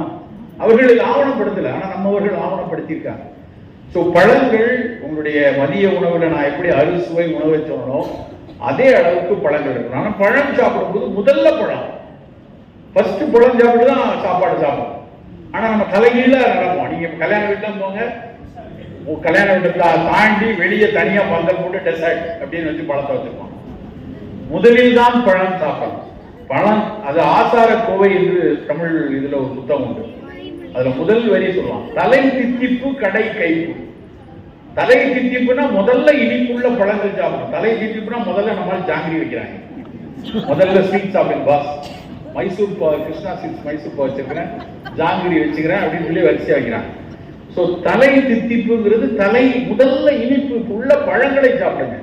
நல்ல ஒரு பப்பாளி துண்டு, ஒரு கொய்யா துண்டு, ஒரு ஆப்பிள் துண்டு, ஒரு வாழைப்பழம், இப்படி எல்லாம் சாப்பிட்டுட்டு அதுக்கப்புறம் நீங்க சாப்பிட போகணும். நல்லா முக்குன்னு முக்கிட்டு கடைசியில வெளியே போய் அதுக்கப்புறம் வாழைப்பழத்தை சாப்பிட்டீங்கன்னா சக்கரை கூட தான் செய்யும். அது சரியான ஒரு பார்வை இல்லை. தலை தித்திப்பு கடைசியா கசப்பு தான் இருக்கணும் வாயில, லாஸ்டா கசப்பு. அதனாலதான் கடைசியில் தாம்பூலம் தரிக்க சொன்னாங்க. அதுல கசப்பும் தோறுப்பும் தான் இருக்கும் கடைசியா. வெறும் வெற்றிலையில பாக்கு வச்சு சாப்பிடும்போது பாக்கு தோறுப்பு, வெற்றிலை கசப்பு, அது ரெண்டும் சேர்ந்த உணவு தான் கடைசியா பிடிக்கணும். நம் உணவு அப்படி திட்டமிடும் போது ஒரு ஆரோக்கிய கூரை கொடுத்து இதெல்லாம் செய்யும் போது நவீன அறிவியல் கண்களோடு பார்த்தோம் அப்படின்னா அது லோ கிளைசிமிக்கா இருக்கும், சர்க்கரை ரொம்ப ஏற விடாது, இரத்த குறிப்புகளை ஏற விடாது. இப்படியான ஒரு தன்மைகளை இந்த மாதிரியான ஒரு எப்படி நவீன மருத்துவத்தில் ஒரு RDA ஃபுட்டுமாங்க, recommended dietary allowance balanced food அப்படிம்பாங்க. சித்த மருத்துவமும் பாரம்பரிய ஆயுர்வேத மருத்துவம் இதெல்லாம் பேலன்ஸ்டு ஃபுட்டா சொல்றது அது சுவை உணவு தான். அந்த உணவை இனிப்பு உப்பை குறைத்து கசப்பு துவர்ப்பை கூட்டி புளிப்பு காரத்தை மிதமாக எடுக்கிறோம். கடைசியா இரவு உணவு, இது ரொம்ப முக்கியம். நம்ம பல பேர் பண்ற தப்பு இரவு உணவுல தான். 9:30 மணி வரைக்கும் ஆபீஸ்ல இருந்துட்டு 10 மணிக்கு ஒரு பெட்டு கட்டணும்னு வைங்க, அதுவே பல நோய்கள் வருவதற்கான காரணமாயிடும். இரவு உணவு 5:30 6 மணிக்கு குடிச்சிருக்கோம் சார். அப்ப அது மாலை உணவுல அந்த நேரத்தில் நாங்க போண்டாவது ஒரு காபி உள்ள குடிப்போம் அப்படின்னா அதுதான் தப்பு. மாலையில ஒரு 5:30 6 மணிக்கு எளிய உணவா எடுத்துட்டு அதுக்கப்புறம் பணியாற்ற வேண்டிய கட்டாயம் இருக்கு. இப்ப எங்க மருத்துவமனை 9 மணி வரைக்கும் இருக்கு அப்படின்னா 9 மணி தான் வீட்டுக்கு போன அப்புறம் ஏதாவது ஒரு பழம், ஒரு ஆப்பிளோ ஒரு கொய்யா பழமோ வாழைப்பழமோ சாப்பிட்டுட்டு அப்படியே விடுவோம். மாலை 6 மணிக்கு சூடா எதையாவது ஒன்று சாப்பிடுவோம். மாலை உணவு நம்ம ஒரு அந்த காலத்துல எப்படி சாப்பிடலாம், அந்தி சந்தி. காலையில எழுந்த உடனே சாப்பிட்டுட்டு வேலைக்கு போனா, வீட்டுக்கு வந்தோடனே சாப்பிட்டுட்டு படுத்துட்டான். இப்ப நமக்கு 2க்கும் முன்னாடி வேலை இருக்கு. ஸோ அப்படிங்கும்போது சாயந்தரம் சாப்பிட்டதுக்கு அப்புறம் 9 வரைக்கும் வேலை இருக்குங்கிறப்ப சரி அந்த நேரத்தில் உடல் வேலைக்கு முடிக்கும் போது கொஞ்சம் பழங்களோ ஏதோ எடுத்துக்கொள்ளலாம். மாலை உணவை முடிஞ்ச வரைக்கும் 7:30 சாப்பிடணும். மாலை உணவு தான் இன்னைக்கு பிரச்சனை. என்னன்னா எல்லா கல்யாண வீட்லையும் இரவு தான் சாப்பாடு. கட்டுன்னு கட்டுற அளவுக்கு எக்கச்சக்கமான வெரைட்டியை போட்டு இரவு உணவை சாப்பிடணும். அதை வேற ராத்திரி 9 மணிக்கு கூட அவ்வளவு ஹெவியா சாப்பிட்டோம்னா கண்டிப்பா பல நோய்கள் சேரும். நம்ம சர்க்கரை கட்டுப்பாட்டுக்குள்ள வைக்கிறோம், பல நோய்கள் வரக்கூடாது அப்படின்னா இரவு உணவு ரொம்ப எளிய உணவா இருக்கும். என்ன எடுக்கலாம், சர்க்கரை வியாதிக்காரங்களா இருந்தா பெஸ்ட் கோதுமை ரவை கிச்சடி. நல்ல கோதுமை ரவையில கிச்சடி பண்ணிக்கலாம். இல்ல அதை அதுலயே கஞ்சியா குடிக்கும். பொதுவா சர்க்கரை வியாதிக்கு கஞ்சியா குடிக்க கூடாது. ஒரு மாற்றத்துக்கு வேணும்னா கோதுமை ரவையை நீங்க கொஞ்சம் கஞ்சியா சாப்பிட்டா வேகமா சர்க்கரை ஏறாது. சிறுதானியத்துல ஒரு அடை சாப்பிட்டு கொள்ளலாம். அது மாதிரி எடுத்துக்கொள்ளணும். இரவு நேரத்தில் சாப்பிடக்கூடிய உணவு மிக எளித உணவாக இருக்கும். நண்பர்களே, நான் சொன்ன மாதிரி சுற்றுச்சூழல் மீதான அக்கறை நாம் அத்தனை பேரும் சேர்ந்து செய்ய வேண்டும். அப்பதான் இந்த மாரடைப்பு சர்க்கரை எல்லாம் பெரிய அளவில் இளைய சமூகத்தை வராமல் பாதுகாத்துக் கொள்ள முடியும். ஆனால் உணவு நம் கையில உள்ளது. நம்மகிட்ட யாரும் இது வாயில ஊத்திடலாம் முடியாது. நாம தான் தேர்ந்தெடுத்து சாப்பிடணும். எனக்கு இது வேணும், எனக்கு இது வேண்டாம், நான் இது சாப்பிட மாட்டேன். நீங்க நியூ இயர் என்னை பார்க்க மருத்துவர்கள் வந்தாங்க, நிறைய நண்பர்கள்லாம் வந்தாங்க. வரவங்கலாம் கேக் வாங்கிட்டு வந்தாங்க. நம்ம ஆசையா இருக்கணும், அழகான கேக் பெருசா இருக்கு, டப்புன்னு கட் பண்ணி அப்பே 4 துண்டு சாப்பிடலாம்னு தோணும். வேணாம், இங்க என் மருத்துவமனை 2 சின்ன பசங்க நிறைய பேர் இருக்காங்க, எல்லாரும் கட் பண்ணி சாப்பிடுங்கப்பா, எனக்கு வேணாம். ஆசையா இருக்க பெரிய கேக் நல்லா சூப்பரா டேஸ்டா இனிப்பா இருக்குமே நினைச்சோன்னு நீங்க நம்ம சர்க்கரை இறந்தான் செய்யும். நிகருக்கு கை கொடுத்தோம், விஷ் பண்ணோம், முகம் மலர்ந்து மகிழ்ந்து வாழ்த்துக்கள் சொல்லிட்டோம். அதை விட இனிப்பு வேற என்ன வேணும்? அதுதான் சந்தோஷம். அதை போய் நீ ஒரு தின்பண்டத்துல தான் காட்டணும்னு அவசியம் இல்லையே. குழந்தைகளுக்கு கொடுப்போம், 10 சின்ன பசங்க யங்ஸ்டர்ஸ் இருக்காங்க, அவங்க சாப்பிடலாம், சாப்பிடுங்கப்பா எல்லாரும் கட் பண்ணி சாப்பிட்டு சொல்லி கொடுத்து வந்துடும். அந்த புரிதல் இருக்கணும். வேண்டாம், எனக்கு இது தேவையில்லை.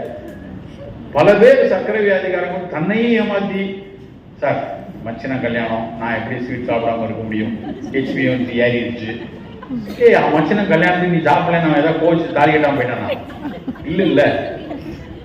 இவருக்கு இருக்கிற ஒரு சபலம் எப்படியாவது அதுக்கப்புறம் இந்த நில ஆக்கிரமிப்பு இருக்கு இல்லையா, சில தவறான மனிதர்கள் நிலத்தை கொஞ்சம் கொஞ்சமா சுரண்டி வீடு கட்டிடுவான்.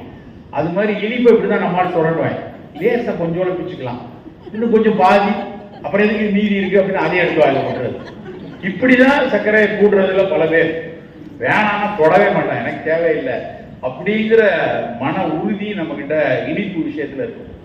வேண்டாம் வேண்டாம், அது வீணா போனாலும் பரவாயில்ல, என் உடல் வீணாயிடக்கூடாது அப்படிங்கிற புரிதல் நம்ம கிட்ட இருக்கும். நண்பர்களே, நம்மை சுற்றி சுற்றி இருக்கக்கூடிய நோய் கூட்டங்கள்ல தொற்றாத வாழ்வியல் நோய் கூட்டங்கள் பெருகிக் கொண்டே இருக்கு. நம்புவீங்களான்னு தெரியல, நம்மளுடைய மக்கள் தொகை 7.5 கோடி மக்கள் தொகையில கிட்டத்தட்ட 1 கோடி பேர் சர்க்கரை வியாதி. ரொம்ப பயமா இருக்கு மருத்துவர்கள். ஏன்னா இந்த 1 கோடி பேர்ல மிக நுட்பமா கவனிச்சு பார்த்தா 20 லட்சம் பேர் தான் கட்டுப்பாட்டில் வச்சிருக்காங்க. மீதி 80 லட்சம் பேர் கட்டுப்பாடு நான் சொன்ன மாதிரி கொஞ்சோட சாப்பிட்டுட்டேன், H1C லேசா ஏறிடுச்சு இப்படின்னு சொல்லிட்டு இருக்கிறவங்க 80 லட்சம் பேர் இருக்காங்க. இந்த 80 லட்சம் பேர்ல 30% பேர் அவங்களுடைய ஆயுட்காலத்துல ஒரு மாரடைப்பையோ இல்லைன்னா ஏதாவது ஒரு நோயை பெரிய நோய்களை பெறக்கூடிய வாய்ப்பு மிக மிக அதிகம். உலகத்திலேயே அதிகமா சர்க்கரை வியாதியினால் வரக்கூடிய சிறுநீரக நோயாளிகள் இங்கதான் அதிகமா இருக்காங்க. நிறைய பேர் டயாலிசிஸ்குள்ள போறாங்க. அப்படி எல்லாம் போகக்கூடாதுன்னா முதல்ல சுகரை கண்ட்ரோல்ல வச்சுக்கணும். அதை கண்ட்ரோல்ல வச்சுக்கிறதுக்கான உணவு ரொம்ப ரொம்ப ரொம்ப முக்கியமான விஷயம். நண்பர்களே, ஒரு சிறந்த ஒரு குழுல தன்னுடைய படிப்பாலும் தன்னுடைய உழைப்பாலும் மற்ற பல்வேறு முயற்சி எடுத்து மற்றவர்களை காட்டிலும் கூடுதல் முயற்சி எடுத்து வாழ்வில் அடுத்தடுத்த கட்டத்தை நகர வேண்டும் என்று வந்திருக்கக்கூடிய நண்பர்கள், பயனாளிகள், அவர்களுக்கு தன்னுடைய பணிகளோடு சேர்ந்து நான் அவர்களை ஊக்குவிக்கிறேன். நான் ஒரு ஸ்னைப்பர் வச்சு எழுத வைக்கிறேன், அவர்களுக்கு வேண்டிய படிப்புகளுக்கு அதை செய்கிறேன், நான் முடிந்த விஷயங்களை செய்து உழைக்கக்கூடிய இன்னொரு தட்சிணி அறக்கட்டளையினுடைய கூட்டம், அவர்களுக்கு துணையாக இருக்கக்கூடிய பல்வேறு பெருமக்கள் எல்லாரும் அழகா கூடியிருக்கோம். இந்த புதிய வருஷத்துல நாம் ஒரு சிறு முயற்சியை நம்ம கையில் எடுக்கலாம். எந்த சூழல்லையும் நாம் ஒரு நோய்வாய்ப்படக்கூடிய ஒரு சூழலில் நம்மால் வரக்கூடாது. ஒரு விபத்துல வந்தா பெரிய விஷயம் கிடையாது, அதை எதிர்கொள்ளலாம். நம் உணவினால, நம்ம சாப்பிடக்கூடிய சிறு அக்கறை இல்லாத உணவினால் நமக்கு ஒரு நோய் வரக்கூடிய வழியை நாம் இந்த வருஷத்துல இருந்து தொலைச்சு கூட வேண்டாம். இனிப்பு வேணாம், கசப்பு நிறைய எடுத்துப்போம், தோற்பு நல்லா எடுத்துப்போம். நல்ல எது நல்ல உணவோ, எது எனக்கான உணவோ. விளம்பரத்துல பல பேர் வந்து சொல்லுவாங்க, விராட் கோலி வந்து ஒன்று சொல்லுவாரு, தலா வந்து ஒன்று சொல்லுவாரு, சினிமாக்காரர் ஒருத்தர் ஒன்று சொல்லுவாரு, எல்லாரும் என்னமோ சொல்லுவாங்க. அவர்கள் கொடுத்த காசுக்கு அவர்களுக்கு தட்டி விட்டு சொல்லுவாங்க. அது எனக்கான உணவா, நமக்கான உணவா அப்படின்னு நம்ம தான் அக்கறைப்படும். நம்ம அன்னைக்கு அக்கறைப்படுவதற்கு நம்மளுடைய மூத்த குடி நிறைய இருந்துச்சு. எங்க அம்மா சாப்பிடும்போது, சாப்பாடு வைக்கும்போது, சின்ன குழந்தை கொடுக்கும்போது கடைசியா வலிச்சு பருப்பு சாதத்தை வலிச்சு கடைசி உருண்டையை வந்து வலிச்சு அடிச்சட்டி ஆன போல சாப்பிட்றாராசா அப்படின்னு கொடுப்பாங்க. அந்த அடிச்சட்டி ஆன போல அப்படின்னா யானை மாதிரி உனக்கு ஒரு பலம் வருண்டா, கடைசி உருண்டை அந்த பருப்பு குழைஞ்சு போய் இருக்கக்கூடிய அந்த கடைசி உருண்டை வீணாயிடக்கூடாது. அப்புறம் பருப்பு கை குழைய அம்மாவுடைய கையும் சட்டியினுடையதும் சுவை எல்லாத்தையும் கூடுதல் சுவையா இருக்கும் அந்த கடைசி உருண்டை. அப்படி கொடுத்த சமூகத்தில் இருந்தோம். இன்னைக்கு அப்படி இல்லை. அடிச்சட்டி ஆன போலன்னு சொல்றதுக்கான ஆளுங்க வீட்டுல இல்லை. அப்ப நாம தேர்ந்தெடுக்க அங்காக குறை சொல்ல வேண்டியதில்லை. நாம் தேடி எது எனக்கான உணவு, எது மிகச்சிறப்பான உணவு, எது ஆரோக்கியமான உணவு, எது மாசுக்கள் இல்லாமல் இருக்கு, எதுல பிரிசர்வேட்டிவ் இல்ல, எதுல டேஸ்ட் என்ஹான்சர் இல்ல, இயல்பான சுவை உள்ள பணத்தை நம்ம ரசிக்கக்கூடிய தன்மை இருக்கணும். பப்பாளியோட சுவை, பப்பாளி இதனுடைய சுவை இப்படி இருக்கும், கொய்யா இதனுடைய சுவை இப்படி இருக்கும், பாவக்காய் இப்படி இருக்கும். அதனதன் இயற்கையில் இருக்கக்கூடிய சுவையை நாம் ரசித்து சாப்பிடக்கூடிய ஒரு பழக்கத்தை நம்முடைய அடுத்த தலைமுறைக்கு உருவாக்கணும். எல்லாத்துலயும் ஒண்ணு என்ஹான்ஸ் பண்ணி இதை இப்படி போட்டு இப்படி ரோஸ்ட் பண்ணிடுறேன், இப்படி போட்டு இதை கலரை மாத்திரேன், இப்படி போட்டு இதை வடிவத்தை மாத்திரேன், வேண்டாம். உணவில் அந்த மாதிரி விளையாட்டுகள் எல்லாம் வணிகம் அதைத்தான் முடிச்சு கொள்ளுது. அதனாலதான் வணிகம் வந்து பல்வேறு வணிக உத்திகளை அதுக்குள்ள கொண்டு வராங்க. ரோஸ் கலர்ல போட்டா அந்த பிள்ளை சாப்பிடும், இந்த மாதிரி ஸ்ட்ராபெரி மனம் இருந்து அதை கொடுக்கும், ஸ்ட்ராபெரி அரைச்சா அதில் ஊத்துறாங்க. ஒரு ஸ்ட்ராபெரி பிளேவர் கொண்டு வர்றதுக்கு 106 கெமிக்கல் வேணும். அப்படி போட்டுதான் ஸ்ட்ராபெரி ஐஸ்கிரீம் இருக்கு, butterscotch ice cream, strawberry ice cream போய் கடையில் வாங்குறோம். இந்த ஸ்ட்ராபெரி ஊட்டியா செய்யலாம் கிடையாது. எல்லாம் அதுக்கான ஒரு சத்து இருக்கு. அந்த சத்துக்களுக்கு பின்னாடி பல நுட்பமான வேதி ரசாயனங்கள் இருக்கு. அவையெல்லாம் வந்து அடையாளம் இருக்கக்கூடிய இந்த ஊர் குழந்தைகள்ல இப்படியான உடல் கட்டு உள்ள இப்படியான தட்பவெப்பத்தில் வளரக்கூடிய குழந்தைகளுக்கெல்லாம் நல்லதா அப்படின்லாம் ஆராய்ச்சிலாம் நடக்கல. பொதுவா சில விஷயங்களை ஆராய்ச்சி செய்து அவங்க கொடுத்துடுறாங்க. ஆனா நுட்பமா அது செய்யுமா செய்யாதான் தெரியாது. நண்பர்களே, இந்த புத்தாண்டில் நம்முடைய முதல் தேடல் நலவாழ்வாக அமையட்டும். அந்த நலவாழ்வு நம் அத்தனை பேருக்கும் பல்வேறு எண்ணங்கள், நம்ம எப்படியெல்லாம் உயரணும், எப்படியெல்லாம் வாழ்வில் மேல வரணும், எப்படியெல்லாம் மகிழ்ந்து இருக்கணும், எல்லாத்துக்கும் அடிநாதம் அடித்தளம் நம்முடைய அடிப்படை ஆரோக்கியம். அந்த ஆரோக்கியத்தை இந்த இறைவனும் இயக்கியும் நமக்கு இந்த ஆண்டில் கொடுப்பார்கள் என்று கூறிக்கொண்டு நன்றி கூறி விடைபெறுகிறேன். வணக்கம்.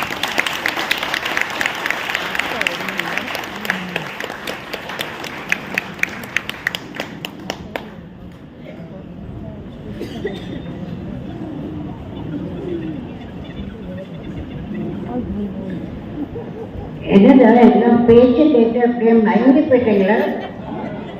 கேள்வியே காணுமே, ஒருவேளை சந்தேகமும் இல்லையா? அப்படின்னா நம்ம டாக்டர்ஸுக்கு ஒரு பெரிய விருது கொடுக்கணும். எங்க பசங்களுக்கு நீங்க கேள்வி கேட்காம கேள்வி, அது ஒரு பெரிய விஷயம். யாரா கையை பற்றின கேள்வி பார்க்கலாம்.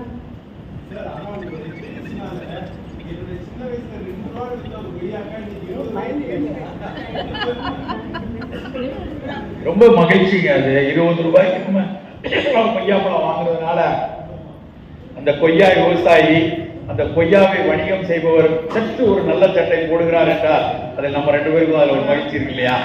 அதுக்காக நம்ம மகிழ்ச்சி சார். ஆனா நான் இன்னும் சில பழங்கள் தேடி தேடி சாப்பிட்றது உண்டு. நம்ம ஊர்ல அதெல்லாம் காணாம போயிடுச்சோ அப்படின்னு. ஒருவேளை விஷுவலி பழங்கன்னா பார்க்க முடியல. எனக்கு ஈச்சம்பழம் இந்த குட்டி குட்டியா இருக்கும் இல்லையா, ஈச்சம்பழம் அது வந்துட்டு தேடி சாப்பிடணும்னு ஆசைப்பட்டு இப்போ எப்பயாவது நான் தஞ்சாவூருக்கு போனேன்னா அதை தேடி வாங்கி சாப்பிட்றது உண்டு. அதே மாதிரி அந்த நாவல் பழம், இப்போ ஒரு நீங்க உங்களை மாதிரியான மனிதர்கள் பேச பேச மக்களுக்கு அந்த அவர் வந்து இன்னைக்கு இந்த பெருமங்காடிகள்லயுமே அந்த நாவல் பழம் வைக்க ஆரம்பிச்சிட்டான். என்ன நம்ம மக்கள் அதை தேடி வாங்க மாட்டேங்கிறாங்க. அதான் ஒரு இப்ப நானும் பொண்ணை தொட்டு பார்த்தவங்க சார் எங்க கிட்ட இருக்கிறதுல ஒரு எங்க எல்லாருடைய சார்பா நான் உங்ககிட்ட கேட்டுக்கிறேன். எங்க மக்கள் இருக்காங்களே, கேர்ள்ஸ் அண்ட் பாய்ஸ் எல்லாருமே இருக்காங்க. எங்களுக்குலாம் என்ன ஒரு பிரச்சனைனா இந்த பழங்கள் தேர்ந்தெடுக்கிறதுல சில பிரச்சனைகள் இருக்கு. இது நல்ல பழமா கெட்ட பழமா அறுக்கும் போது பார்வை உள்ளவங்களுக்கு அதுல புழு இருக்கு, கெட்டு போச்சு, இப்படியான சில பிரச்சனைகள் இருக்கு சார். அது மாதிரியான விஷயங்களை உங்களுக்கு பார்வையின்மை, இது பார்வை இல்லாம நம்ம இப்படி தேர்ந்தெடுக்கலாம் அப்படிங்கிற மாதிரியான உத்தி இருந்தா சொல்லுங்க. அது எங்களுக்கு பெரும் உதவியா இருக்கும். பல கடைகள்ல போகும்போது இன்னைக்கு அதே மாதிரி நிறைய பழங்கள் ஹைபிரிட். எனக்கு இழந்த பழம் ரொம்ப பிடிக்கும். ஆனா பாரிஸ்ல போய் வாங்கும்போது முன்னருக்கு இழந்த பழத்துல அதிகமா சதை இருக்காது. இப்ப வாங்குற இழந்த பழத்துல அதிக சதை. அது என்னன்னா வெளிநாட்டுல இருந்து வருதுன்றான். எனக்கு இது வேணாங்க, அப்ப கல்லு மாதிரி இருக்கும்ல அந்த ஜன்னடி பழம், அந்த மாதிரி பழம் வேணும் அப்படின்னு கேட்டா அது கிடைக்க மாட்டேங்குது. ஸோ இது அதுக்கப்புறம் இந்த புழுக்கள் இந்த மாதிரி இருக்கிறதெல்லாம் தெரியாம நாங்க சாப்பிட்டோம். இப்ப என் வீட்டுல என் ஒய்ஃப் ஓகே நார்மலாக நான் சாப்பிடும்போது அவங்க பார்த்தாங்கன்னா இல்ல இது புழுக்கு வேண்டாம்னு சொல்லிடுவாங்க. எங்க மக்களுக்கு இதெல்லாம் ஒரு பெரும் பிரச்சனையா இருக்கு சார். இந்த மாதிரியான விஷயங்களை நிச்சயமா நான் எனக்கு நீங்க சொல்ற கேள்வி அவ்வளவு மனசுக்கு மிக மிக மிக முக்கியமானதாகப்படுகிறது. நான் இந்த மாதிரி நான் சிந்தித்தது இல்லை. இன்னைக்கு நீங்க சொல்றது எனக்கு ஒரு பெரிய சிந்தனை, ஒரு மனமார்ந்த நன்றி. நிச்சயமா இதை வந்து இந்த குறிப்பை வைத்து நான் தேடுவேன். அதுல ஒண்ணு வந்து நீங்க சொன்ன கூடுதலாக சொல்லிடுறேன். இப்ப எங்க மக்கள் நிறைய குடும்ப பெண்மணிகள் குடும்பம் பண்றாங்க. எல்லாருமே காய் வாங்கி வீட்டுல சமைச்சு போட்டு சமைக்கிறாங்க. இப்ப கத்திரிக்காய்ல அதிகமா புழு இருக்கும், காலிஃபிளவர் இந்த மாதிரியான புழு இருக்கும். தேர்ந்தெடுக்கிறது அது எப்படி எடுக்கிறது ஓகே, நீக்கிறதுக்கு சில உத்தியை கையாடுவாங்க ஓகே. ஆனா அதுல வந்து இந்த மாதிரியான சிக்கல்கள் எங்களுக்கு இருக்கு. புரியுது. அதுதான் சார். இல்ல அது உறுதியா நீங்க ஒரு பார்வை திறன்ல வந்து இந்த சிரமங்கள் இருக்கும்போது நம்மளால பார்த்து எடுக்க முடியல அப்படிங்கிறப்ப கண்டிப்பா அதை விற்பனை செய்யக்கூடிய வணிகர் தான் முதல் பொறுப்பை எடுக்கணும். 100% அதுல வந்து தீங்கில்லாத விஷயத்த புழுக்களோ இல்லைன்னா கெட்டு போன பூஞ்சைகளோ இல்லாத அவர் எடுத்து கொடுக்கணும். சில நேரங்கள்ல புழு சாப்பிட்டனா அதுக்கு காரணம் நீங்க தான். ஏன்னா நீங்க சொல்லியிருக்கீங்க புழு வைக்கிற பழங்கள் உண்மையிலே நல்ல பழங்கள் அப்படின்னு நீங்க சொல்றது. அதை 100% எடுத்துக்கொள்ள முடியாது. பொதுவான கருத்துல அது மாதிரியான சில பொருட்கள்ங்கிறது வந்து அது ஒரு ஆர்கானிக்கா இருக்கு, அதுல வந்து பூச்சிக்கொல்லியல் படலை, கெமிக்கல் படலைங்கிறது ஒரு விஷயம் தான். ஆனால் அது எல்லாருக்கும் உடம்புக்கு நல்லதுதான் அப்படிங்கிற ஒரு வாதத்தை நான் வைக்க மாட்டேன். ஏன்னா சில நேரங்களில் வயிற்றுல வேறு ஏதாவது ஒரு சிரமங்கள் இருக்கும்போது அதனால் அந்த பூஞ்சையோ அந்த புழுவினால வேறு சிக்கல் வந்துடக்கூடாது. அதனால முதல்ல அதை சரியான பழங்களாக தேர்ந்தெடுத்து தர வேண்டியது அந்த வணிகர்களுடைய பொறுப்பு. எல்லாத்துலேயும் வந்து மனம் வந்து காட்டி கொடுத்துரும்னு சொல்லிட முடியாது. ஏன்னா சில இடங்கள்ல மனம் வந்து கெட்டு போன விஷயங்களுக்கான மனம் வரும்னு நம்ம எதிர்பார்ப்போம். எக்ஸலண்டா வாசனை வரும், ஆனா உள்ள இருந்துரும். அதனால அதை இப்போதைக்கு இருக்கிற விஷயம் எனக்கு தெரிகிறது, நம்ம யாருடைய உதவியோடு தான் அதை கண்டிப்பாக சரியான பழங்களை எடுக்கணும். வேறு என்ன அதற்கான சாத்தியங்கள் இருக்கிறது என்று தெரிந்து நான் உங்களுக்கு சொல்கிறேன். சார் உங்களுடைய ஆய்வுகள்ல இதையும் அதாவது உறுதியா ஏன்னா எங்களை போன்ற மனிதர்கள் இந்த உலகத்துல இருக்கும் அப்படிங்கிறத உங்களை மாதிரியான மருத்துவ ஆய்வாளர்கள் புரிஞ்சுக்கிட்டீங்கன்னா உறுதியாக இன்னும் நிறைய கிடைக்கும் சார். ரொம்ப நன்றி சார். கண்டிப்பா இந்த சார்ந்த விஷயங்களை நான் தேடுறேன். கண்டிப்பா அதுக்கு என்ன செய்யலாங்கிற விஷயத்தோடு உங்களை சந்திப்பேன். மற்றபடி நீங்க பேசுனீங்கல்ல, ஸ்டார்டிங்ல பேசுனதுல இருந்து எண்டிங் வரைக்கும் ஒரு இடம் கூட விடாம கேட்டேன். ரொம்ப மகிழ்ச்சியா இருந்துச்சு, நிறைவா இருந்துச்சு. ரொம்ப வாழ்த்துக்கள். அதுலயும் இன்னும் இறங்கி போய் அந்த நாவல் படம் பாரி சொல்லியிருந்தது, அதெல்லாம் சொல்லியிருந்தீங்க. மிக்க மகிழ்ச்சி சார். நன்றி சார், ரொம்ப நன்றிங்க. நன்றி. வணக்கம் சார். மதிய வணக்கம். என் பேர் கோவிந்தன் சார். ஒரு சின்ன வேறுபாடு, இந்த நாவல் பழத்தை பற்றி பேசும்போது நம்ம நாட்டில் கிடைக்கக்கூடிய சிறு நாவல் பழத்துக்கும் அந்த மரபணு மாற்றப்பட்ட பெரிய நாவல் பழத்துக்கும் உள்ள சத்துக்கள் வேறுபாடு கொஞ்சம் சொன்னீங்கன்னா நல்லா இருக்கும். அது ஒரு வினா. அடுத்து, சர்க்கரை கூடி உள்ளவர்கள் இந்த வேப்பம் கொழுந்து கொய்யா கொழுந்தெல்லாம் சாப்பிடலாம்னு சொல்றாங்க. அது சாப்பிட்டோம்னா வேப்பம் கொழுந்து வேப்ப இல்லைன்னா அப்படியே டைரெக்டாக சாப்பிடும்போது டென்ஷன் அதிகமாகுது. டென்ஷனாக ஒரு சின்ன சின்ன விஷயத்துக்கெல்லாம் நம்ம பார்த்தீங்கன்னா பிபி ரைஸ் ஆகிற மாதிரி ஒரு ஃபீல் பண்ணுறேன். ஒரு வாரம் எடுத்து 1 to 2 நாள் எடுத்து பார்த்தேன். வேப்ப இலைகளை சாப்பிடும்போது கொஞ்சம் அந்த பிபி ரைஸ் ஆகிற மாதிரி ஃபீல் பண்ணுறேன். அது சாப்பிடலாமா? அந்த ஆவாரம் டைரெக்டாக சாப்பிடலாமா? கொய்யா கொழுந்து வேப்பதாழை போன்றவை டைரெக்டாக எடுத்துக்கலாமா? அதனால் என்ன சாதக பாதகங்கள்னு சொல்லி கொஞ்சம் விளக்க முடியுமா ஐயா? நிச்சயமா. முதல் கேள்வி நீங்க கேட்டதுல நாவல் இன்னைக்கு கிடைக்கிறது ஹைபிரிட் நாவல். அது மரபணு மாற்றப்பட்டதல்ல, வீரிய ஒட்டு ரகம்னு சொல்லுவோம்.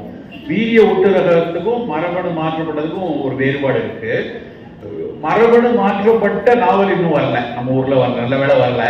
மரபணு மாற்றப்பட்டதுங்கிறது 2 மரபணை ஒரு லேப்ல வச்சு இவங்களே வெட்டி ஒட்டி உருவாக்குறது தான் மரபணு மாற்றப்பட்டது. அப்படி வரல. ஹைபிரிடுங்கிறது ஒரு வீரிய ஒட்டு ரகம்பாங்க. சதை பற்றுள்ள நாவலை கொண்டு வரணுங்கிறதுக்காக ஹைபிரிடைஸ் நாவல் தான் இன்னைக்கு வந்திருக்கு. கண்டிப்பா நாட்டு நாவல்னு சொல்லக்கூடிய சிறு நாவலுக்குரிய பயன் இதுல இருக்காது. ஏன்னா சதை பற்றுள்ளது வரும்போது இனிப்பு சுவை தான் அதுல நிறைய இருக்குமே ஒழிய அந்த ஒரிஜினலா நாவல்ல இருக்கக்கூடிய ஒரு நல்ல தோர்ப்பு, அந்த தோர்ப்பு தான் சக்கரை நோய்க்கெல்லாம் ரொம்ப நல்லா இருக்கு. அதனால சிறு நாவல் மரங்கள்ல தான் இப்ப நம்ம கிடைக்குது. நாங்கெல்லாம் தேடி மரங்கள்ல போய் நாவல் மரம் தெரிஞ்ச இடத்துல எல்லாம் கலெக்ட் பண்ணி சாப்பிட்றோம். நாவலை வாயில போட்டோடனே ஒரு துளியில அது கலந்துரும், மேல இருக்கிற துளி. அப்புறம் கொட்டை தான் இருக்கும். அந்த கொட்டையை ஓரத்துல வாயில ஒதுக்கி தான் சாப்பிடுவாங்க. அப்படியான பழங்கள் இன்றைக்கு குறைந்து விட்டது. அதை தேடித்தான் எடுக்க வேண்டியது. இது முதல் விஷயம். ரெண்டாவது, நீங்க கேட்டது அந்த வேப்பலை கொழுந்து அதை அப்படியே சாப்பிடும்போது ஒரு டென்ஷன், பதட்டம் கூடுகிறது அப்படின்னு. பொதுவா வேப்பம் கொழுந்து கசப்பு சுவையும், கசப்பு தான் அதுல பிரதானமான ஒரு விஷயம். அதுல அந்த நேரடியாக அதை சாப்பிட்டதுனால டென்ஷன் வர்றதுங்கிறது பொதுவா அதுல கிடையாது. ஆனால் நீங்க கொய்யா இலையவோ ஆவாரையோ சாப்பிடும் போது கஷாயமாக்கி தான் சாப்பிடணும். அப்படியே மென்று சாப்பிடக்கூடாது. அதை தண்ணி ஊற்றி கொதிக்க வச்சு அந்த கொதிச்சு அந்த சத்து தண்ணீரில் இறங்கும். அப்படி நீங்கள் சாப்பிடுங்க. கரெக்டா நம்மளுடைய இந்த மாதிரி குறிப்புகள், நாட்டு மருந்து குறிப்புகள் இதெல்லாம் வரும்போது ஒரு குடும்ப மருத்துவர்கிட்ட உங்களுடைய உடல் வாகு, உங்களுடைய பித்தத்தன்மை கூட இருக்கா, கபம் கூட இருக்கா, அதுக்கேற்ற மாதிரி உங்களுக்கு வேப்ப கொழுந்து வேணுமா, ஆவாரை வேணுமா, அதே மாதிரி எடுத்துக்கொள்வது நல்லது. எல்லாத்தையும் நம்ம நல்லது எல்லாமே எனக்கு நல்லது அப்படிங்கிற ஒரு புரிதல் இருக்கக்கூடாது. அது மாதிரி இன்னொன்று, சமூக ஊடகத்தில் பகிரக்கூடிய எல்லா விஷயங்களும் நமக்கு நல்லதுன்னு நினைச்சிடக்கூடாது. ஏன்னா யார் வேணாலும் பேசலாம், யார் வேணாலும் சொல்லலாங்கிற அளவுக்கு அந்த ஊடகங்கள் வந்துட்டதுனால ஒருத்தர் ரொம்ப தெளிவா விளக்கமா சொல்ற மாதிரி இருக்கிற விஷயம் நான் அடிக்கடி சொல்வது என்னன்னா, ஒருத்தருடைய அனுபவம் இன்னொருத்தருடைய பிரிஸ்கிரிப்ஷன் கிடையாது. நல்லா புரிந்து கொள்ளணும். ஒருத்தருடைய அனுபவம் இன்னொருத்தருக்கான பிரிஸ்கிரிப்ஷன் இல்லை. அது ஒரு செய்தி, ஒரு தகவலை எடுத்துக்கொள்ளலாம். தகவல் எல்லாம் அறிவு கிடையாது. அது இன்ஃபர்மேஷன், இது knowledge. Information never be a knowledge. Information எடுத்து அதை உங்க மருத்துவர்கிட்டயோ, உங்க குடும்ப மருத்துவர்கிட்டயோ, உங்க மூத்தவர்கிட்டயோ அது சார்ந்த விற்பனர்கிட்ட கேட்டு அப்புறம் அது எனக்கானதான். எப்பவுமே பொதுமைப்படுத்தக்கூடாது. எல்லாமே எல்லாருக்குமானது இல்லை. உங்களுடைய உடல் வாகுக்கு ஏற்ற மாதிரி, உங்களுடைய உடல் உழைப்புக்கு ஏற்ற மாதிரி நமக்கானதை தேர்ந்தெடுத்து சாப்பிடணும். நன்றி. சொல்லுங்க.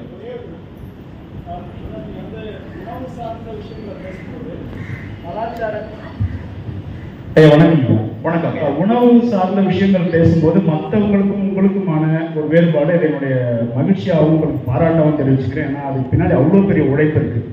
அதாவது கலாச்சார, பண்பாடு, மொழி, பழக்க வழக்கம் உள்ளிட்ட அத்தனை வரலாற்று தரவுகளோட மரபு சார்ந்த உணவு முறையை பரிந்துரைக்கிற, அதை பற்றி பேசுகிற உங்களுடைய அசாதாரணமான உழைப்புக்கு நான் தலைவணங்குறேன். பாராட்டுகள். முதல்ல மிகப்பெரிய விஷயம். ஏன்னா மற்றவங்கெல்லாம் உணவு வேற, வாழ்க்கை வேற, எல்லாம் பிரிச்சு பேசுவாங்க. ஆனால் உங்கள்கிட்ட கேட்டால் அது எல்லாத்துக்கும் தொடர்பு இருக்குங்கிறது அவ்வளோ ஆணித்தனமாக அழுத்தமாக சொல்லுவீங்க. அது விஷயம். என்னுடைய கேள்வி என்னன்னா, இப்போ உடல் இழைக்கிறது, உடல் பருமன், அப்புறம் அல்சர் மாதிரியான விஷயங்கள் இப்போ இங்கே இருக்கிற நிறைய நண்பர்கள், எங்களோட சகாக்களுக்கு என்னன்னா, விடுதிகளில் பரிசு வந்தோம். விடுதிகளில் காலை உணவுங்கிறது சாப்பிட்டதாவே கிடையாது, வரலாறே கிடையாது. பெருமையாக சொல்லுவோம் அதெல்லாம் சாப்பிடவே மாட்டோம். இப்போ நிறைய பேருக்கு வந்து அல்சர் இஷ்யூ இருக்கு, அந்த மாதிரியான பிரச்சனைகள் இருக்கு. அதனால அதிகமாக சாப்பிட்றது, உடல் எடை கூடுறது, இந்த மாதிரியான சிக்கல் இருக்கு. அதுக்கு உங்களுடைய ஆழமான அழுத்தமான பரிந்துரை சொன்னீங்கன்னா உதவி. நிச்சயம் காலை உணவுங்கிறது ரொம்ப ரொம்ப அவசியமான ஒரு விஷயம். அதனாலதான் வந்து அரசாங்கம் கூட வந்து இப்போ அந்த விளிம்பு நிலையில் இருக்கக்கூடிய மக்களுக்கு காலை உணவு கிடைக்காம போயிடக்கூடாது அப்படின்னு காலை உணவு எல்லாம் திட்டமா கொண்டு வரதுக்கெல்லாம் பின்னணி காரணம் அதுதான். ஏன்னா இரவெல்லாம் நம்ம அது உறங்கி இழந்து காலையில் பசியோடு இருக்கக்கூடிய ஒரு சூழல்ல காலையில சாப்பிடக்கூடிய ஒரு சிறு உண்டி அது வந்து நமக்கு வந்து ஆரோக்கியம் தரக்கூடிய ஒரு உணவா இருக்கணும். அது ஒருவேளை இப்ப நம்ம ஹாஸ்டல்ல இருக்கோம், நமக்கு வந்து சமைத்து எல்லா விஷயத்தையும் எடுத்து சாப்பிட முடியாதுன்னா நான் ரொம்ப அழகா பரிந்துரைக்கிறது வந்து பழங்கள் தான். காலையில வந்து நமக்கு ஒண்ணுமே இல்லைனாலும் 2 வாழைப்பழம் சாப்பிட முடியும், ஒரு கொய்யாப்பழம் சாப்பிட முடியும். என்ன பழங்கள் நமக்கு காலையில கிடைக்குதோ அதை காலை உணவாக எடுத்துக்கொள்ளலாம். காலை உணவுல கூடுதல் கவனம் எடுக்க வேண்டிய இடம் புரதம். புரதம் வந்து நம்ம வந்து ஒரு இடம் வந்து 60 கிலோ இருக்கும் அப்படின்னா நமக்கு 60 கிராம் புரதம் வேணும். அப்ப 60 கிராம் புரதம் வந்து நம்மளால பல நேரங்கள்ல வெறும் வந்து ஒரு உணவுகள்ல கிடைக்காது. அப்ப நம்ம வந்து கூடுதலா ஒரு முட்டையோ இல்லை என்றால் வந்து ஒரு புரதச்சத்து அதிகமா இருக்கிற ஒரு சுண்டலோ சோயாவோ நிலக்கடலையோ அப்படியான உணவை நம்ம காலையில எடுத்துக்கிறது ரொம்ப முக்கியம். இது முதல் விஷயம். எடை குறைக்கணும், எடையை வந்து நல்லா குறைக்கணும் அப்படிங்கும்போது முதல் விஷயம் லோ கிளைசிமிக்கா இருக்கணும். சர்க்கரை அதிகமா வேகமா செலுத்தக்கூடாத உணவா இருக்கக்கூடாது. 2வது கீட்டோ டயட்டும், புரதம் அதிகமாகவும் கார்பு குறைவாகவும் இருக்கக்கூடிய உணவை எடுத்துக்கொள்ளலாம். இது 2வது விஷயமா இருக்கணும். 3வது எண்ணெய் பதார்த்தங்கள், புலால்ல வந்து ரெட் மீட்டான மாதிரியான உணவுகளை நம்ம தவிர்க்கலாம். அப்படி வந்து நம்ம உணவை திட்டமிட்டு நம்மளுடைய ஒவ்வொரு நாளும் எடுக்கக்கூடிய உணவுகளை வைத்துக் கொண்டு கூடவே கொஞ்சம் நடைபயிற்சி உடல் பயிற்சி செய்யும் போது நம்ம எடை கூடாமல் பார்த்துக் கொள்ளலாம். தண்ணீர் ஒரு நாளைக்கு 3 லிட்டர் வரைக்கும் நம்ம குடிக்கணும். மினிமம் வந்து 3 லிட்டர்ஸாவது குடிக்கணும். ஒருவேளை நமக்கு வந்து சிறுநீரக நோய் இருக்கு அப்படின்னா மருத்துவர் அறிவுரைப்படி 1.5 லிட்டர் 2 லிட்டர் குறைத்துக் கொள்ளலாம். சாதாரணமா நல்ல உடல் ஆரோக்கியமா இருக்கிறவங்க 2.5 to 3 லிட்டர் கண்டிப்பாக எடுத்துக்கொள்ளணும். அதுவும் நான் என்ன சொல்லுவேன்னா, இரவு படுக்கும் போதுக்கு முன்னாடி 2 கோளை தண்ணீர் கண்டிப்பா குடிக்கணும். காலை எழுந்த உடனே பல் துளக்கின உடனே 2 கோளை தண்ணி குடிச்சோம். அது வந்து பல வகையில நமக்கு உள்ள கழிவுகளை நீக்குவதற்கு உதவியா இருக்கும்.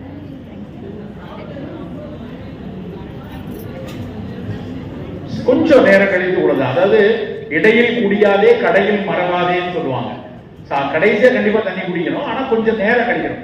நீங்க நடுவில் குடிச்சு எடுத்தீங்கன்னா உங்களுடைய செரிமணத்தை அது வந்து குறைச்சிடும். ஏன்னா நொதிகள் எல்லாம் நீர்த்து போகும்.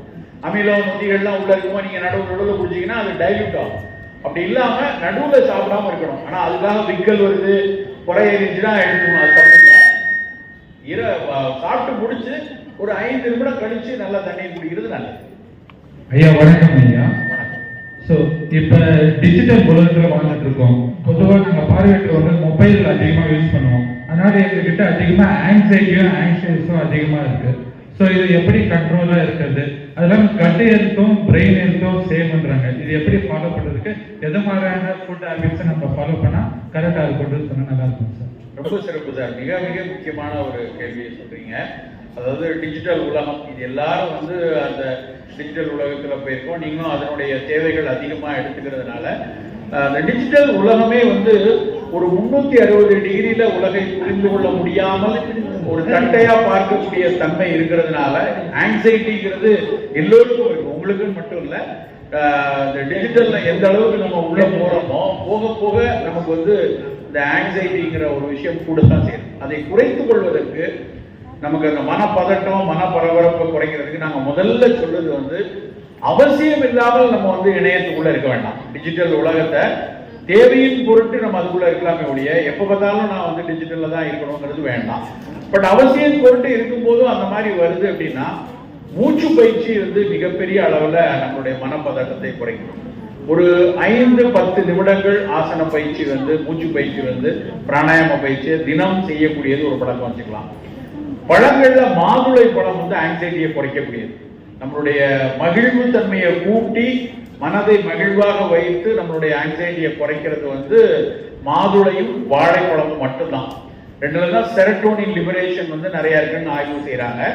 அதனால மாதுளையோ வாழையோ அது ஆங்ஸைட்டிக்கு அதை எடுத்துக்கொள்ளலாம். இது வந்து 2வது, நீங்க அதை குறைக்கணும் அப்படின்னா அதை எடுத்துக்கொள்வதற்கான ரொம்ப முக்கியமானது. இன்னொரு கேள்வி என்ன கேட்டீங்க? Cut health and brain health. இந்த கட் பிரெயின் ஆக்சஸை பத்தி நிறைய ஆய்வுகள் வந்து கொண்டே இருக்கு. நம்ம என்ன விதமான நல்லது செய்யக்கூடிய குடல்ல இருக்கக்கூடிய நுண்ணுயிரிகள் எவ்வளவு தூரம் இருக்கோ அவைதான் நம்மளுடைய பிரெயின்ல வந்து அந்த கட் பிரெயின் ஆக்சிஸ் மூலமா நம்மளுடைய ஒட்டுமொத்த மெட்டபாலிசத்துக்கே அது உதவியாக இருக்கிறதுன்னு ஆய்ந்து வராங்க. முதல்ல நமக்காக வேலை செய்து கொண்டிருக்கக்கூடிய அந்த குடல் நுண்ணுயிரிகளை பாதுகாப்பா வச்சுக்கணும். இப்ப நான் எப்படி பூமியில நம்மாழ்வார் போன்றவர்கள் வந்து திறந்து நீங்க நம்ம வந்து வளரக்கூடிய அத்தனை செடி கொடிகளுக்காக இந்த பூமிக்கு கீழே கோடானு கோடி நுண்ணுயிர்கள் உழைத்து கொண்டிருக்கின்றன. என்னமோ நாம மட்டும் தான் வேலை செய்யறோம்னு நினைக்கிறோம். நமக்காக அத்தனை பூக்கக்கூடிய தாவரமா இருக்கட்டும், கனி தாவரமா இருக்கும், அதுக்கு கீழே லட்சக்கணக்கான பாக்டீரியாஸ் வேலை செஞ்சாதான் கொய்யா இனிப்பா இருக்குது, இளநீ அவ்வளவு சத்தா இருக்கு. அதே மாதிரி நம் உடலினுடைய நம்மளுடைய எதிர்பார்த்தல், நம்முடைய மூளை திறனாற்றல் எல்லாத்துக்கும் நம்ம குடலுக்குள்ள கோடானு கோடி நுண்ணுயிர்கள் வேலை செய்யுது. அந்த அவற்றை நல்லா வைத்துக் கொள்வதற்கு ப்ரீ ப்ரோபயாட்டிக்ஸ், அந்த ப்ரோபயாட்டிக்ஸ் ப்ரோபயாட்டிக்ங்கிறது இப்போ மோர் மாதிரியான பொருள் வந்து ஒரு ப்ரோபயாட்டிக். மோர்ல வந்து நேரடியா லாக்டோபாசிலஸ் இருக்கு, அது ப்ரோபயாட்டிக். மோர் இருக்கு, கம்பூச்சா அப்படின்னு சீனர்கள் சாப்பிடக்கூடிய ஒரு தேநீர், அந்த கம்பூச்சா டீ, கெஃபீர், இதெல்லாம் வந்து அந்த ப்ரோபயாட்டிக் ப்ரீபயாட்டிக் வகையை சேர்ந்தது. ப்ரீபயாட்டிக்னு சொல்றது வந்து நம்ம சீரக தண்ணி, சுக்குமல்லி காஃபி, இது மாதிரி உணவுகளை நம்ம எடுத்துட்டு வரும்போது குடலினுடைய பாக்டீரியாஸை நல்லது வச்சுக்கலாம். முடிந்த வரைக்கும் ப்ராசஸ்டு ஃபுட்டை அவாய்ட் பண்றது, முடிந்த வரைக்கும் ப்ரிசர்வேட்டிவ் இருக்கிற உணவுகளை தவிர்த்தோம் அப்படின்னா குடல்ல இருக்க நல்லது செய்யற பாக்டீரியாஸை நல்லா வச்சுக்கலாம். இப்போ உதாரணமா பாதுகாப்பியா சேர்க்கக்கூடிய அந்த சோடியம் பென்சோவேட் மாதிரியான பொருளை போட்டு சாப்பிட்டோம்னு வைங்களேன், நமக்கு அந்த உணவு கெட்டு போகாம நமக்கு வருது, கரெக்ட் தான். ஆனா அந்த பென்சோவேட் உள்ள போய் வயிற்றுக்குள்ள இருக்கக்கூடிய பாக்டீரியாஸை நுண்ணுயிரிகளை எப்படி பாதுகாக்கும் அப்படின்னு நமக்கு தெரியாது. ஸோ முடிஞ்ச வரைக்கும் ரெடிலி அவைலபிள், நம்ம நேச்சுரலா கிடைக்கக்கூடிய ரெடிலி அவைலபிளா எடுக்காம வீட்டில் சமைத்த உணவுகளா, நேரடியா ஆர்கானிக்கா இருக்கிற, இல்ல நம்ம கிட்ட வீட்டுல சமைக்கக்கூடிய உணவுகளா இருந்தா அது குடலுக்கு ஓரளவுக்கு பாதுகாப்பா இருக்கும். அது சரியாக இருக்கும்போது நிச்சயமா நம்மளுடைய சிந்தனை திறன், நம்மளுடைய கிராஸ்பிங் எபிலிட்டி, பிரெயினுக்கு வரக்கூடிய, அது மட்டும் இல்ல மெட்டபாலிசத்திலையும் அது நிறைய ஆய்வுகள் பண்ணியிருக்காங்க. மெட்டபாலிசத்திலையும் அந்த பிரெயின் ஆக்சஸ் நல்லா இருந்தது அப்படின்னா இந்த சக்கரை, ரத்த கொதிப்பு மாதிரியான வியாதிகளை தடுப்பதற்கும் உதவியா இருக்கலாம்.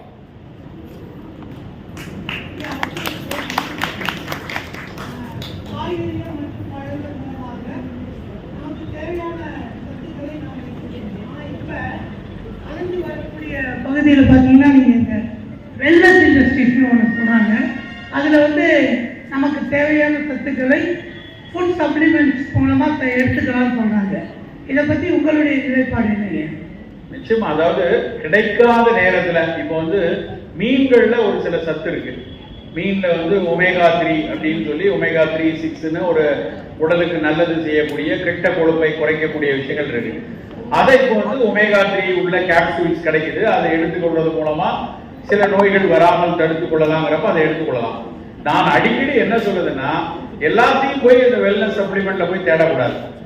எதெல்லாம் உணவுல நமக்கு நேரடியா கிடைக்குதோ அந்த உணவை எடுத்துக்கொள்ளலாம். அது இல்லாத பட்சத்துல, அது கிடைக்காத பட்சத்துல அப்போ வந்து நான் வந்து கால்சியம் மாத்திரை போட்டுக்கிறேன் அப்படின்னு யோசிக்காம, கால்சியம் குறைவா இருக்கா, அப்போ ஒரு பிரண்ட துவையல் சாப்பிட்டுக்கிறேன், மோர் குடிச்சுக்கிறேன், ஒரு கிளாஸ் மோர்ல 280 மில்லிகிராம் கால்சியம் இருக்கு, அப்போ ஒரு கிளாஸ் மோர் குடிச்சுக்கிறேன் நினைக்கிறேன் வழியே நான் போய் ஒரு பாதி செல்கால் மாத்திரை போட்டுக்கிறேன் அப்படிங்கிறது ஒரு வெல்னஸ் அப்ரோச் கிடையாது. ஆனால் ஒருவேளை உங்களுக்கு நோய்வாய்ப்பட்டிருக்கீங்க, உங்க மருத்துவர் சொல்றாங்க, இல்லைன்னா வந்து உங்களுக்கு அந்த தாவரங்கள் கிடைக்கல, அந்த உணவு கிடைக்கலங்கிறப்ப சப்ளிமெண்ட்டை ஒரு கொஞ்ச நாள் எடுத்துக்கொள்றது தவறு.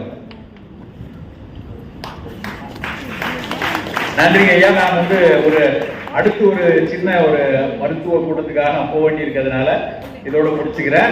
தொடர்ந்து வேற ஏதாவது கேள்வி இருந்ததுனாலும் நீங்க சொன்னீங்கன்னா திரும்ப நான் சொல்றேன். ஒரு கேள்வி. வணக்கம் சார். ஒரே ஒரு கேள்வி மட்டும், கடைசி கேள்வி ஒரு பெண்மணி சொல்றாங்க, கேளுங்க.